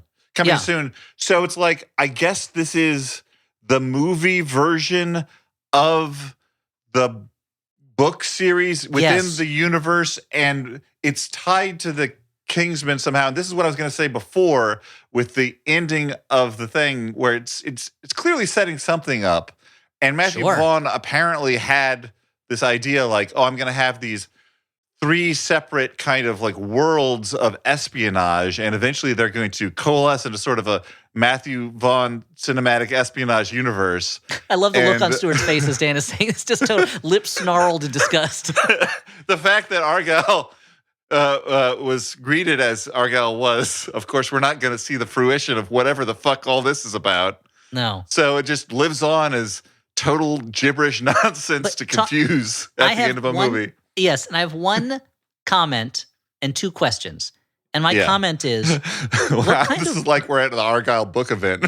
Yeah, like I did say, this is less of a question and more of a comment. How dare you? But that what kind of chutzpah does it take to produce a movie like this and be like, by the way, this is going to be one of a series because people are going to care so much about the fictional world inside of this movie that they're going to want to see it. People didn't even want to see Lightyear, a movie based on a beloved series of movies. Nobody was like, oh yeah, I want to see what the Buzz Lightyear story in universe is. The idea that you would do this is bonkers to me. So here are my questions. 1.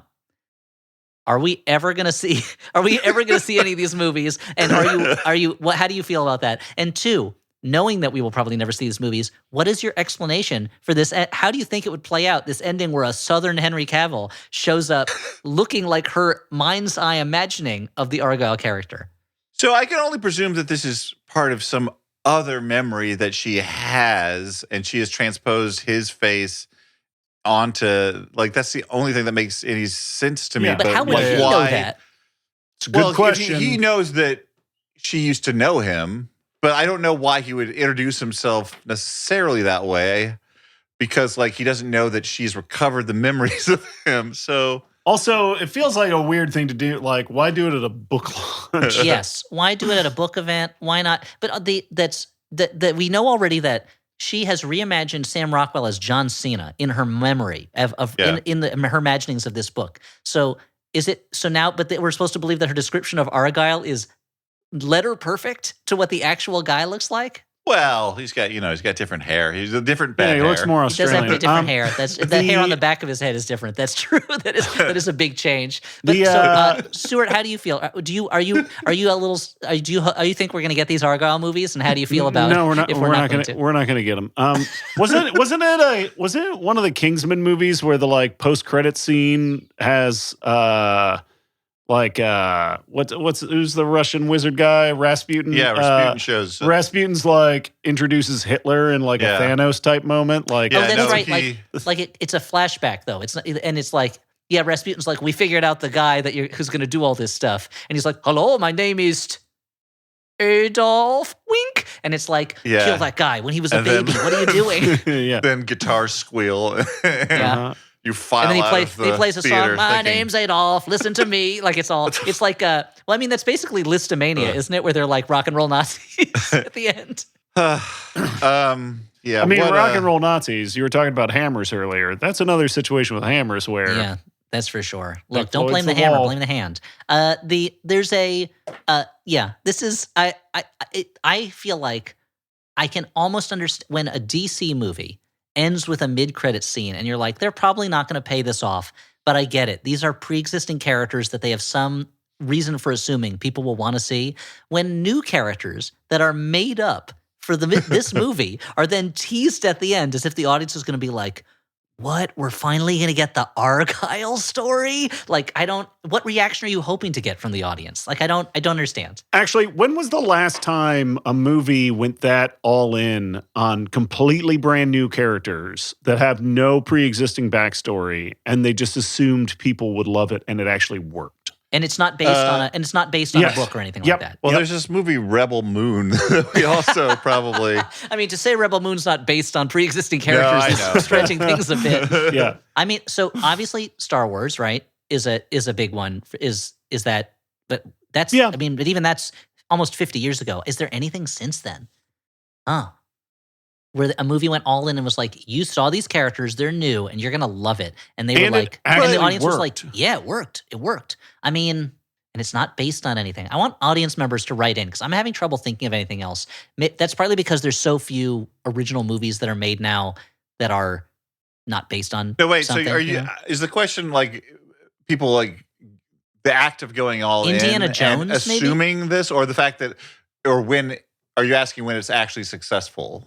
My argument is that a movie that introduced brand new characters was also, in the course of the movie, was like, this is going to be a huge success. We are promising this huge universe. Yeah. There are definitely sequels, and it actually paid off. Like, no, I don't. Audiences liked it.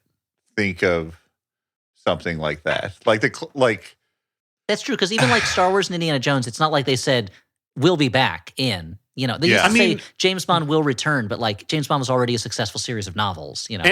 And the thing almost is, as successful as the Argylle books. I would argue that like Star Wars and Indiana Jones both kind of posit a larger world, and it's one adventure for that character, one of many, and in both cases it worked. Yeah. But I don't think other things have worked. I don't know. That's the last time. You can do that as long as you tell like a full story within that universe. But definitely the implication for both of those, but the I implication can't for think both of those other movies movies.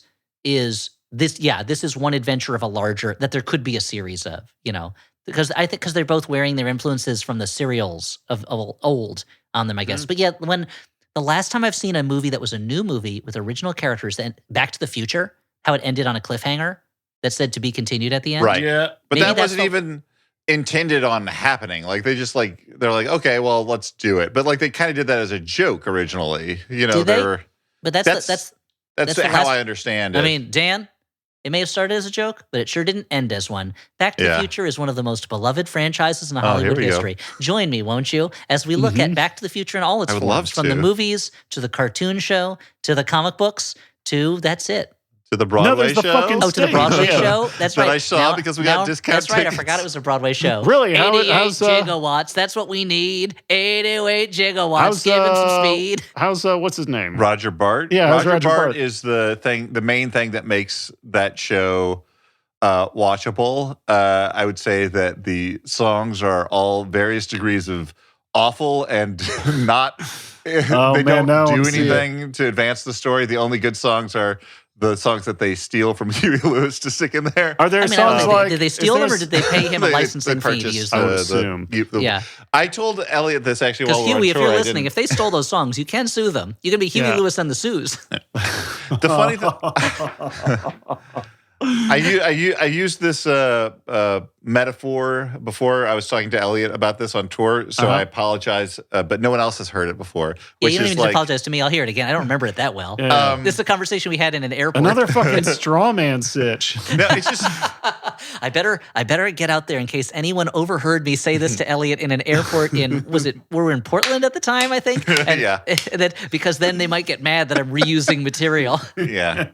No, so a lot of what is fun about the show is seeing them recreate a movie that should absolutely not be on stage as a Broadway show. It shouldn't work on stage. It shouldn't work. Like, there's just too much special effects. It's like that King Kong musical where everyone said, if you're going to see it for that giant puppet King Kong. Yeah. This is not a show that makes sense as a Broadway musical. I mean, you could do it by doing it like super like Michel Gondry style, where it's like, oh, it's just like, you know, a car that someone holds and runs around with. Like and that 39 Steps play from a bunch of years ago. But if you're going to do it Broadway style, it's ridiculous. And you watch it, and the fact that it comes as close to recreating the movie as it does is kind of amazing, but it's an amazing in a way that's like if you saw someone who owned a duck and were like, that's a pretty good duck, but could you make that duck into a horse? And they're like, let me try. And they come back and it's like 75% of the way to a horse. And you're like amazed that they did it that well, but you're like, up thinking about this duck horse. This is not worth doing. Yeah. You know? Yeah, now I'm getting visions of like a Yorgos Lanthimos duck horse being plopped in front of me. Yeah, what a poor thing indeed. Yeah. Yeah. Well, Dan, I started thinking of some lyrics in my head for Crispin Glover's haunting ballad for it. He has a song that he sings while he is in the Peeping Tom tree. Yeah, he has a big number. Why can't she see? She's my density. It don't make sense to me. That's what that doesn't sound like that. I mean, it's possible. Is there a song where Marty sings about how his mom wants to fuck him? I can't recall. It seems like a missed opportunity if not. But you know what? What do I do this time? How do I deal with the situation? Don't want to commit a love crime. So what we normally do at this point. But Freud says I should do it. And then Sigmund Freud comes out and goes, no, Marty, you're misunderstanding. That's Roger Bart in a Sigmund Freud. Sigmund Freud comes out. If you're telling me Roger Bart can't do a funny Sigmund Freud, then you're a liar. He can do it. Yeah. It's like, it turns out that most of my theories are complete nonsense. They're just kind of made up. I was kind of taking my own neuroses and projecting them on other people. Anyway, this is the part of the show where normally we don't talk about Back to the Future or Sigmund Freud, but we do our final judgments, whether the movie done that yet. is a good, bad movie, a bad movie, or a movie we kind of like. I'm going to say about Argylle, I'm going to say it is a bad movie. However, on the steep curve of Flophouse of the movies, Flophouse, yeah. It did not make me as angry or bored as most movies do. Like, it is surprisingly watchable for how big a mess it is. Like, and so if you were like, you know what, I just want to see colors. I want to. If you're high, basically, if you're high or you're a cat, turn on Argylle. If you're a cat, jump off the couch onto the remote, jump on the buttons until Argylle's selected. Yeah. As Elliot said, if I want to check my whole nervous system at the door, it's, it was a tiring week and you have Apple Plus already. I'm not going to say don't turn on Argylle. That's the highest recommendation I could give. Sam Rockwell is very charming in it, as he often is. But what do you say, Stuart? Yeah, I mean, I think this is a bad movie. I'll be slightly harsher than Dan because I think whatever charms the movie has, you can find elsewhere. There's just not very much to it, and it is such a mess. And it's hard to find joy in the violence of it. Like it's just not for me. No thanks. I feel bad saying it's a bad movie, even though I think it is, because having said all that stuff earlier, it is kind of an original. It's not based on pre-existing IP, even though they kind of pretended it was when it first came out. But that's being said, it's so heavily about the James Bond type movie stuff that it's not really fully original. It's not Elliot, as Stuart said, it's a Romancing the Stone that turns into a Long Kiss Goodnight. It's pretty derivative still. It's original only in that it does not use the names of pre-existing characters. Yeah, and again, can I state, Romancing the Stone fucking rocks. That movie's great. That's the thing. It's like, this is like Dan's saying, if you've seen all the other movies and you're not feeling up to paying attention to something too closely, I guess you could watch it. But there's so many better versions of this, and it's such a glossy kind of mess. And sometimes a glossy mess can be a lot of fun, just to see famous people doing silly things. Shoot 'em up. Shoot 'em up. Yeah, I mean, Shoot 'em up is funny. Like, Shoot 'em up is genuinely a funny movie. Yeah, it's a good movie. But it wasn't very fun to me. I found it, I was bored by it. And then by the end of it, I was kind of disgusted by the heroes because it's just nonstop slaughter. So here's how you do it. If you want to make a movie that I'm going to like, make those heroes have to pay for it. Make them work real hard and, I don't know, do some other stuff than this one does. But I'm going to say a bad, and I'm going to say if you have Apple Plus, you're sick, you're tired, there's probably better stuff on there. You're feeling sick and tired? You're feeling sick and tired. There's probably better movies on there. But if you watch all the other movies on there, this one isn't going to hurt you, I guess. Okay. Hey, when you listen to podcasts, it really just comes down to whether or not you like the sound of everyone's voices. My voice is one of the sounds you'll hear on the podcast Dr. Game Show, and this is the voice of co-host and fearless leader Joe Firestone. This is a podcast where we play games submitted by listeners, and we play them with callers over Zoom we've never spoken to in our lives. So that is basically the concept of the show. Pretty chill. So take it or leave it, bucko. And here's what some of the listeners have to say. It's funny, wholesome, and it never fails to make me smile. I just started listening and I'm already binging it. I haven't laughed this hard in ages. I wish I discovered it sooner. You can find Dr. Game Show on MaximumFun.org. The Legend of Zelda, Tears of the Kingdom. Diablo 4. Final Fantasy 16. Street Fighter 6. Baldur's Gate 3. Starfield. Spider-Man 2. Master Detective Archives Raincoat for Nintendo Switch? No? Is that just me? It's a huge time for video games. You need somebody to tell you what's good, what's not so good, and what's amazing. I'm Jason Schreier. I'm Maddie Myers. And I'm Kirk Hamilton. We're the hosts of Triple Click, a video game podcast for anyone who likes games. Find us at MaximumFun.org or wherever you get your podcasts. Bye. But we got a couple of sponsors for the show that we want to share a few words about. And you know that just right feeling when your body and mind are at peace, like after a workout or a long shower? You know that feeling where you're relaxed and focused and a little bit energized? Well, microdosing can help you get that feeling. Microdosing? Microdose gummies deliver perfect entry-level doses of THC that help you feel just the right amount of good. And, this is important because, you don't want to overdo it. There can be some stress that is relieved to that. You don't want to necessarily, but you get the exact right amount of good with a microdose gummy. It helps you relax at the end of the day. It helps you, bloom a little creativity. I have found that when I draw after a microdose gummy, or I do a little writing, like Real occasionally. Salvador Dali thing. Well, stuff comes out that, I don't know. Maybe I wouldn't be able to access otherwise. Anyway. If you are interested, you can get 30% off your first order plus free shipping today at microdose.com. Promo code FLOP. That is available nationwide. That is microdose.com. Promo code FLOP for 30% off and free shipping. Microdose.com. Promo code FLOP. Hey, everybody. Moms. Am I right? Most of us have one. You are right. And I got to say, buying moms gifts, not the easiest thing in the world. That's why we have a great idea for you. For Mother's Day this year, why don't you give your mom, your wife, your grandmother, your friend, something they can enjoy every day with an Aura picture frame.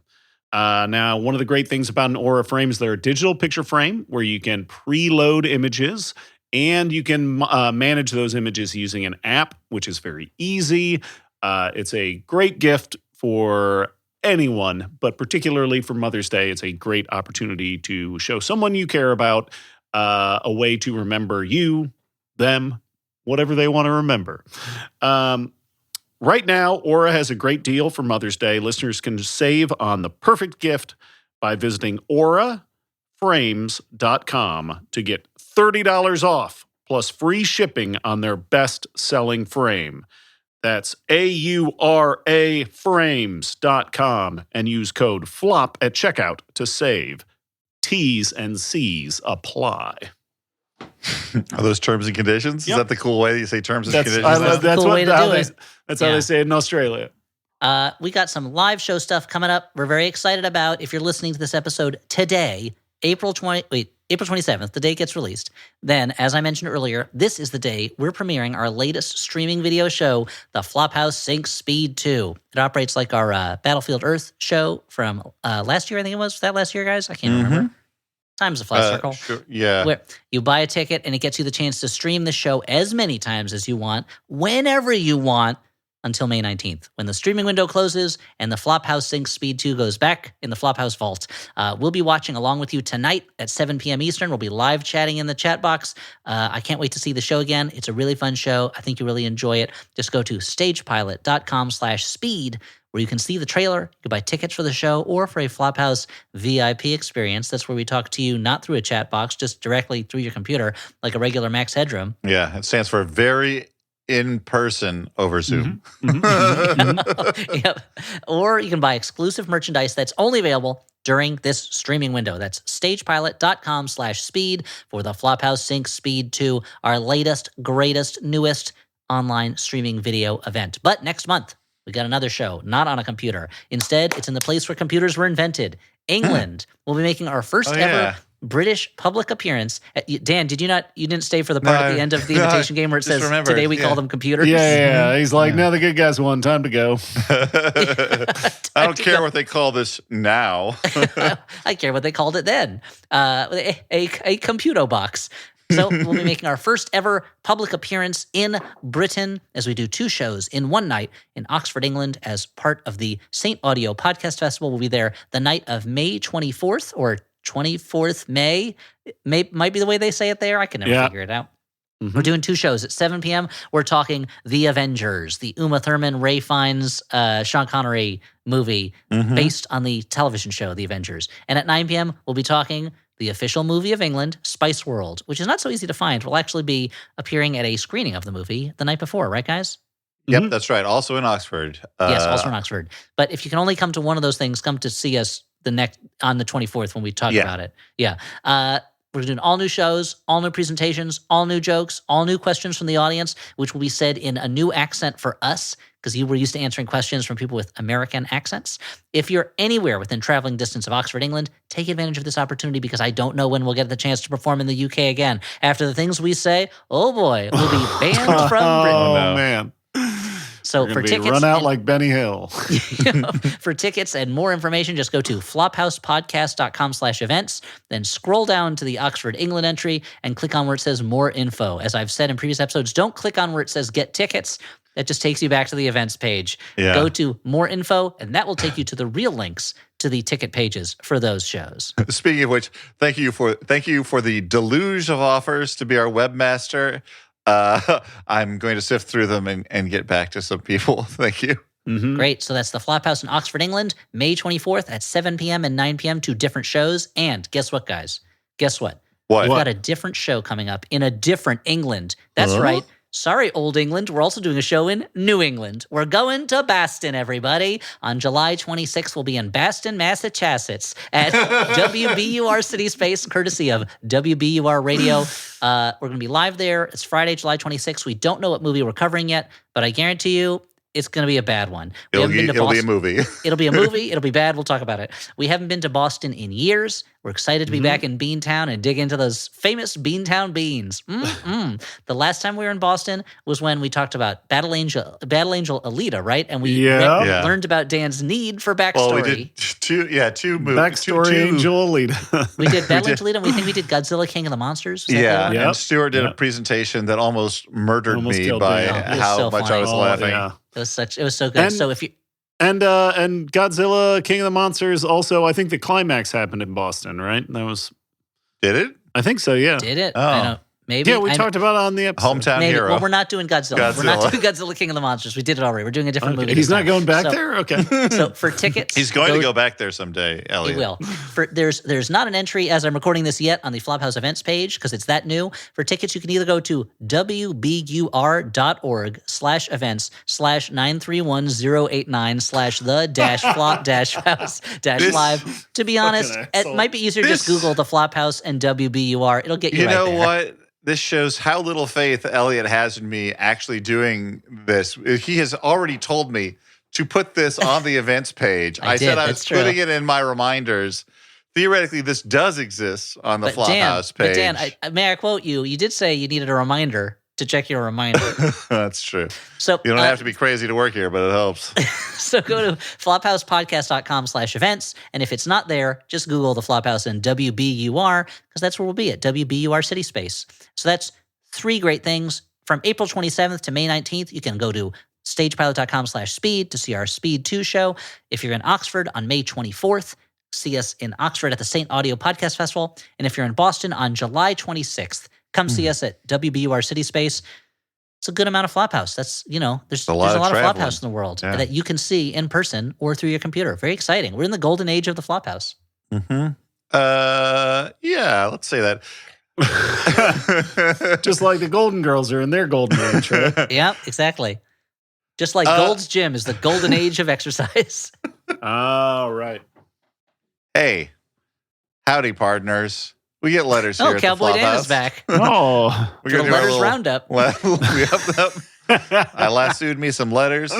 Let's see. Maybe I pulled some of yours out of the old letters pile. Them The old dar letter feedback, pile. yeah. This one is from Bonnie, last name withheld, who writes, Dear Peaches, while listening to your recent Roadhouse episode at work, I was delighted to hear the extended talk about the Miami Heat mascot, Bernie. That is because I work at a mascot company, and I'm actually one of the very few people who sew all of Bernie's costumes. It's amazing. While I cannot vouch for his problematic past actions, According to Wikipedia. I would like to thank 3 of my favorite podcasters for brightening up this tailor's workday. My question is this. In the event that the smash success of the Five Nights at Freddy's movie spawns a mass interested in mascot-based horror movies, which iconic horror film would you choose to remake starring a goofy mascot version of its main villain? All the best, Bonnie, last name withheld. Like, you got to go with something that's genuinely like weird, right? Because if it's already kind of a cute monster, but also gremlin or a or a critter. But Freddy is also already kind of a mascot version of himself. So that's true. Yeah, the way he always wears the same outfit. Yeah, I mean Frederick J. Krueger. Yeah. I was gonna say something like, I don't know, like Reagan from The Exorcist, with a big oversized face. Like, I mean, if it's a big mascot head, it'll be that much easier for it to spin around. Yeah. Oh man, when someone like I don't know hits a home run or grand slam, the head spins around. Yeah. See, I would say Pinhead for a similar reason that it's like the head's already that they're making a big goofy head. Those pins will be huge, you know. And like, you don't want that just appearing in your room, covered in chains and shit. Not at all. And I want to do it sort of like conceptually, and let's do the thing because it keeps shifting. Like, you get one version of the mascot that's like a dog with a bunch of spindly things, and then by the end, I don't know. No, is McCready a mascot? Who knows? Yeah, I love that. Yeah, I love that super tense scene where they're testing everybody's blood, and he's like going down the line, and he gets to a guy who's now a mascot, and you're like, oh shit, that's gonna be him. No. Yeah, he gets to the his blood is just yarn that shoots up.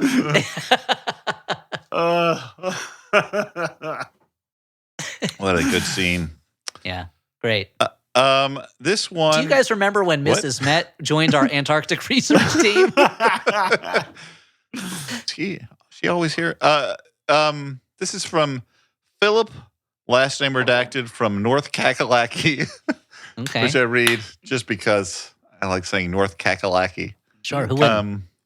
And Philip writes, a longtime listener, first-time letter writer, Adult Swim has recently been live streaming episodes of Space Ghost Coast to Coast on YouTube for the 30th anniversary. I was watching some yesterday while I was working. Yep.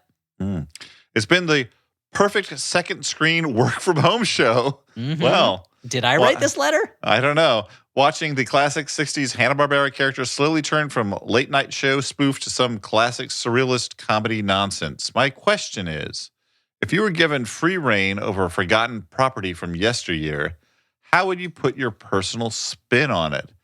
Keep on flopping, and best wishes to you and yours, Philip, last name redacted. Come on, writers. You guys are I'm going to be a writers. real buzzkill answering this, so I don't know if you want me to go last. I can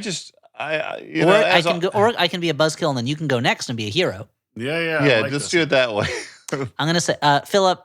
I can only assume you're Philip K. Dick writing in, not the author, but someone whose last name is K. Dick. That Philip, I think right now, so much of entertainment is about taking old properties and putting new spins on them. It's something that I know I'm starting to get more requests to at least pitch those things and stuff like that, and I'm happy to do them for work. But something like this on the Flophouse, where we're just having fun, keeping in mind that I just talked about Pinhead as a mascot, I think I'm going to try to take every opportunity I can to push original things and to not play into the idea of taking a forgotten property and putting a spin on it. Let's take properties that are so forgotten, they didn't even exist before. They're just original things. And so I think that's what I'm going to focus on in this moment. Sorry that I'm not answering the question the way I wanted, but I'm trying to introduce more honesty into my life and less people pleasing. So Dan, Stuart, you guys are great. I mean that sincerely. But what if there's what was there a version of Steamboat Willie where he killed everyone? Oh, shit. Now, wait a Cormac minute, McCarthy's keep on the podcast. Hold on. You know why he wears those white gloves everywhere? So he doesn't get fingerprints over all the people he kills. Man. What a twisted guy. He comes with Can't all believe sorts of Cormac twisted. McCarthy just wandered in here. Cormac What if- Dan morphed into Cormac McCarthy so quick. Yeah. Now, Cormac McDanthy, Cormac McCoythy. What if it was like the My Little Pony? What would you do with them? Oh, twisted. Those ponies are so little that what if they gallop up inside you and then they kill you from the inside? Oh, that's pretty horrifying. Yeah. Okay, now what if it was the Cuddles, the fabric or Snuggles, the fabric softener bear? What would he do? You shouldn't let a bear in your house, man. That's all I'm going to say about it. Okay, but what if it was the scrubbing bubbles? What would you do with them? Oh, yeah. Those bubbles are going to be like, you got to get clean. You got to get clean. Clean, all of you. Clean the sin away. And it rubs you so hard that it kills you. Yeah. Oh, wow. Okay, now what about Alf? Well, you can't do anything He's with already- Alf. Alf has had so many shots. Yeah. I tried to make he's him done. That's it. He's just done. Yeah, well, I mean, it happens in show business sometimes. You only get so many chances at that Brass there's so ring. many bites of that apple. Hey, I could keep doing this, but my answer is I don't have one. My answer is I'm just going to say, fucking gummy bears, dude. They rule. They're bouncing here and there and everywhere. They drink their gummy bear juice. Yeah, it's awesome.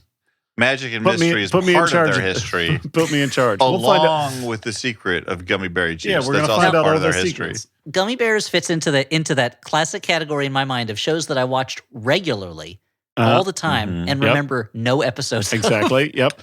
The Duke wanted gummy bears juice. Yeah. Okay. So you get to get that bouncing power. I don't know. It does something else for humans, I guess, maybe. Yeah, because what is the big strength about being able to bounce on your butt?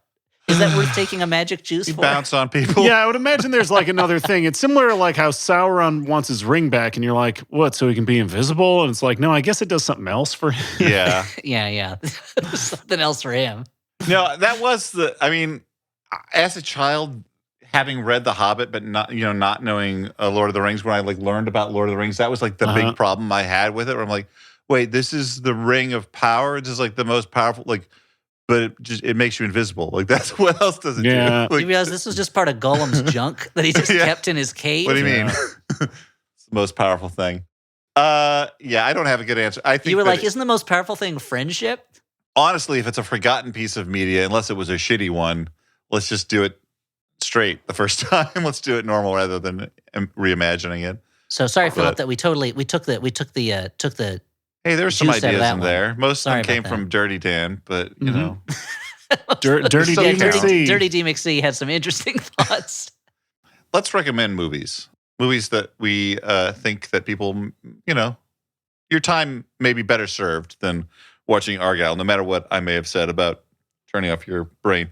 I'm going to quickly recommend two documentaries, both of which I enjoyed, but also both of which are sort of backdoor, plugs for Friends. The first one was You don't have to plug Friends, dude. It's a huge show. It's the biggest show in the world, Dan, still. And having rewatched some of it, it's pretty good. I get it.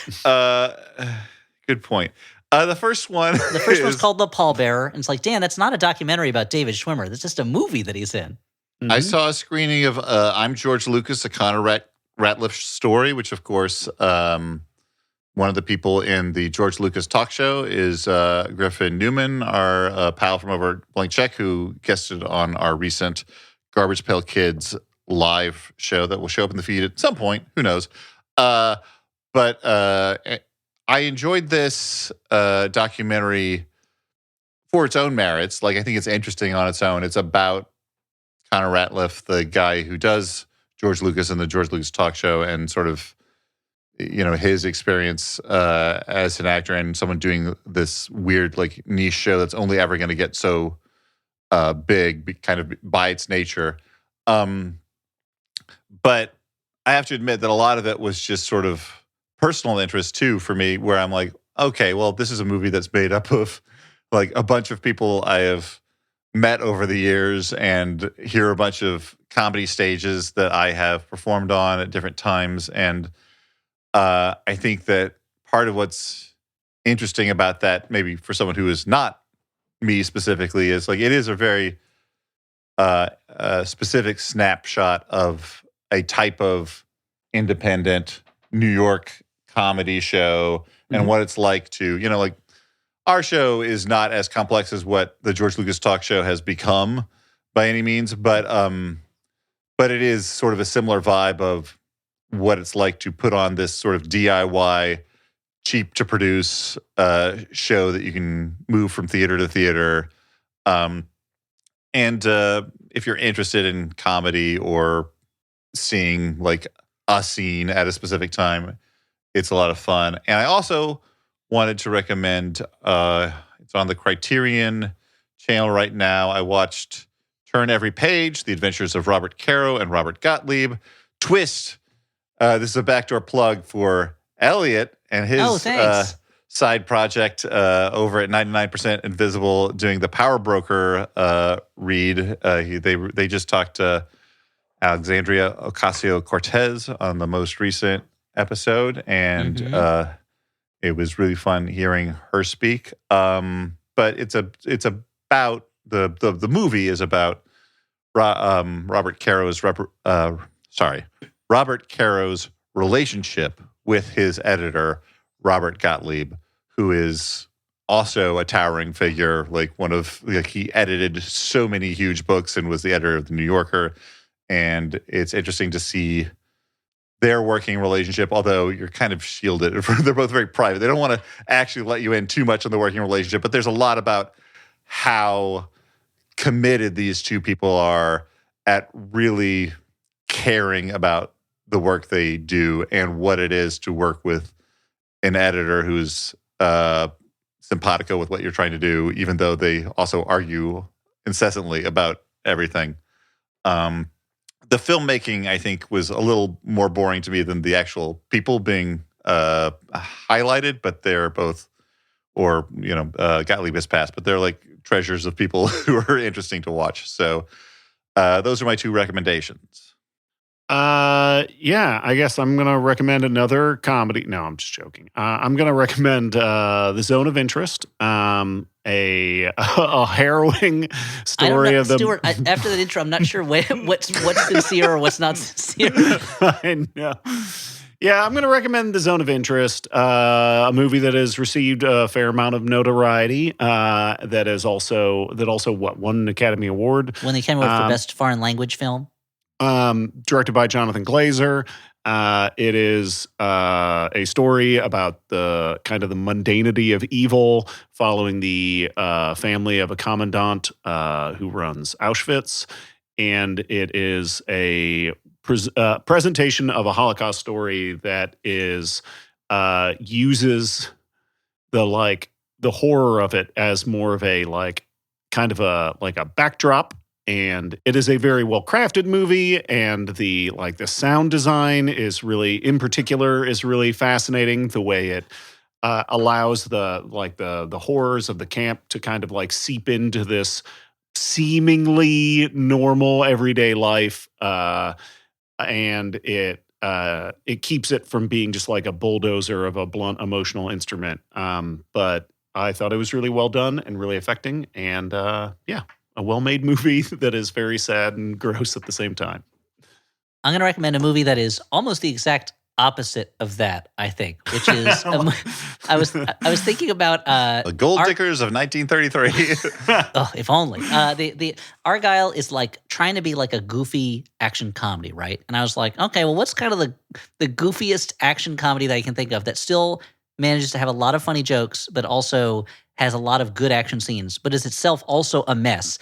And the movie that came to mind was The Eagle Shooting Heroes. This is a Hong Kong movie from 1993 that was made basically to hide the fact that Wong Kar-wai's movie Ashes of Time had gone so far over budget that they were like, we made a second movie. That's why it cost so much. And they had a lot of the same actors playing very similar characters in this incredibly goofy, just super goofy, mess of an action comedy that is there are things in it that just do not work, but there are things in it that work so well. And even the stuff that doesn't work, you're like, all right, well, this is literally a movie that is doing every possible thing that it could do. Like it is a movie that is made seemingly entirely without shame for anyone involved in it. And so the jokes go from being very funny parody jokes of kind of Chinese kind of historical adventure movies to the dumbest slapstick to the worst costume comedy to like some really, really good kung fu action scenes. And it's just like,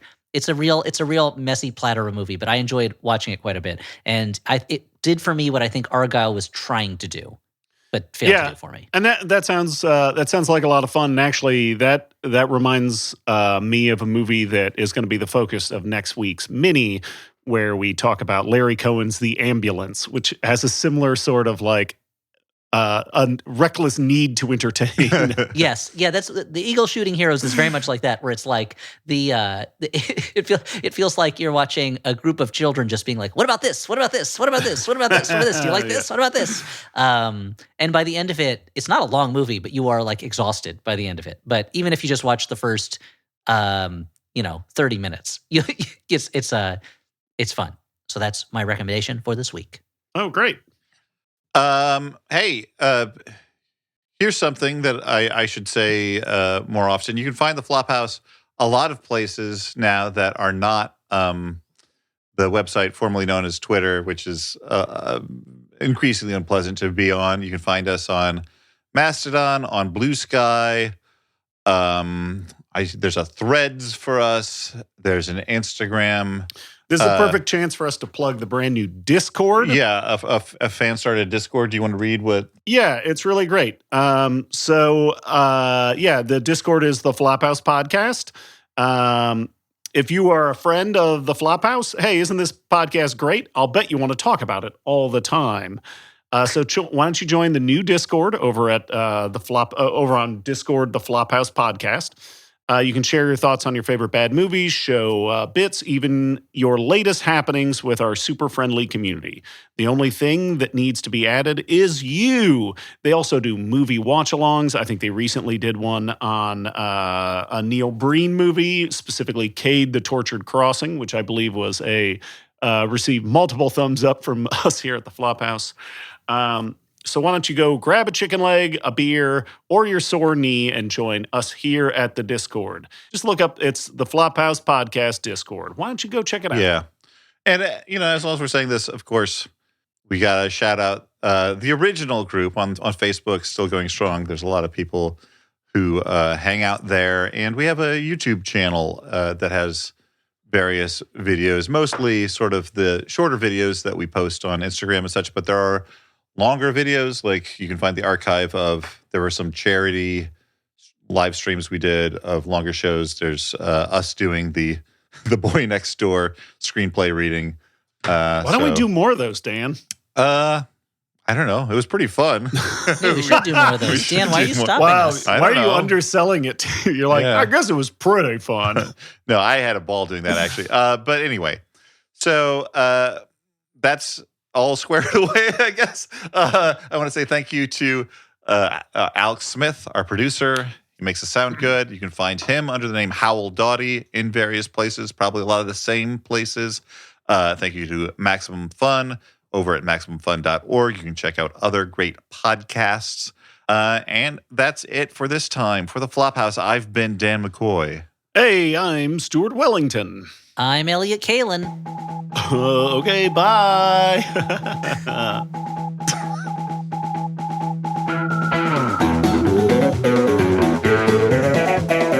Let's get into this fucking thing. Alex, don't use any of that material. It will either hurt our careers or be boring. You can use this part where we call the podcast that we do this fucking thing. Oh! Yeah. Because it's self-deprecating. This dumb shit. But like in like a cool way, not a my therapist would be mad at me kind of way. Yeah. I mean, your therapist shouldn't get mad at you. I feel like that's one of the main things the therapist shouldn't do is get mad at the patient. Yeah, it should be sort of a radical. Don't minimize yourself, is what he'd say. Why are you doing this? Don't do that. See. No. It's interesting that you read your therapist's concern for you as anger, getting angry at you. Maybe this is a thing we should. Yeah, maybe this is what the episode is about today. We can get into this. Yeah. Dan's bringing the heat. Okay, let's fucking peel this onion back. Maximum Fun. A worker-owned network Of artist-owned shows. supported directly by you.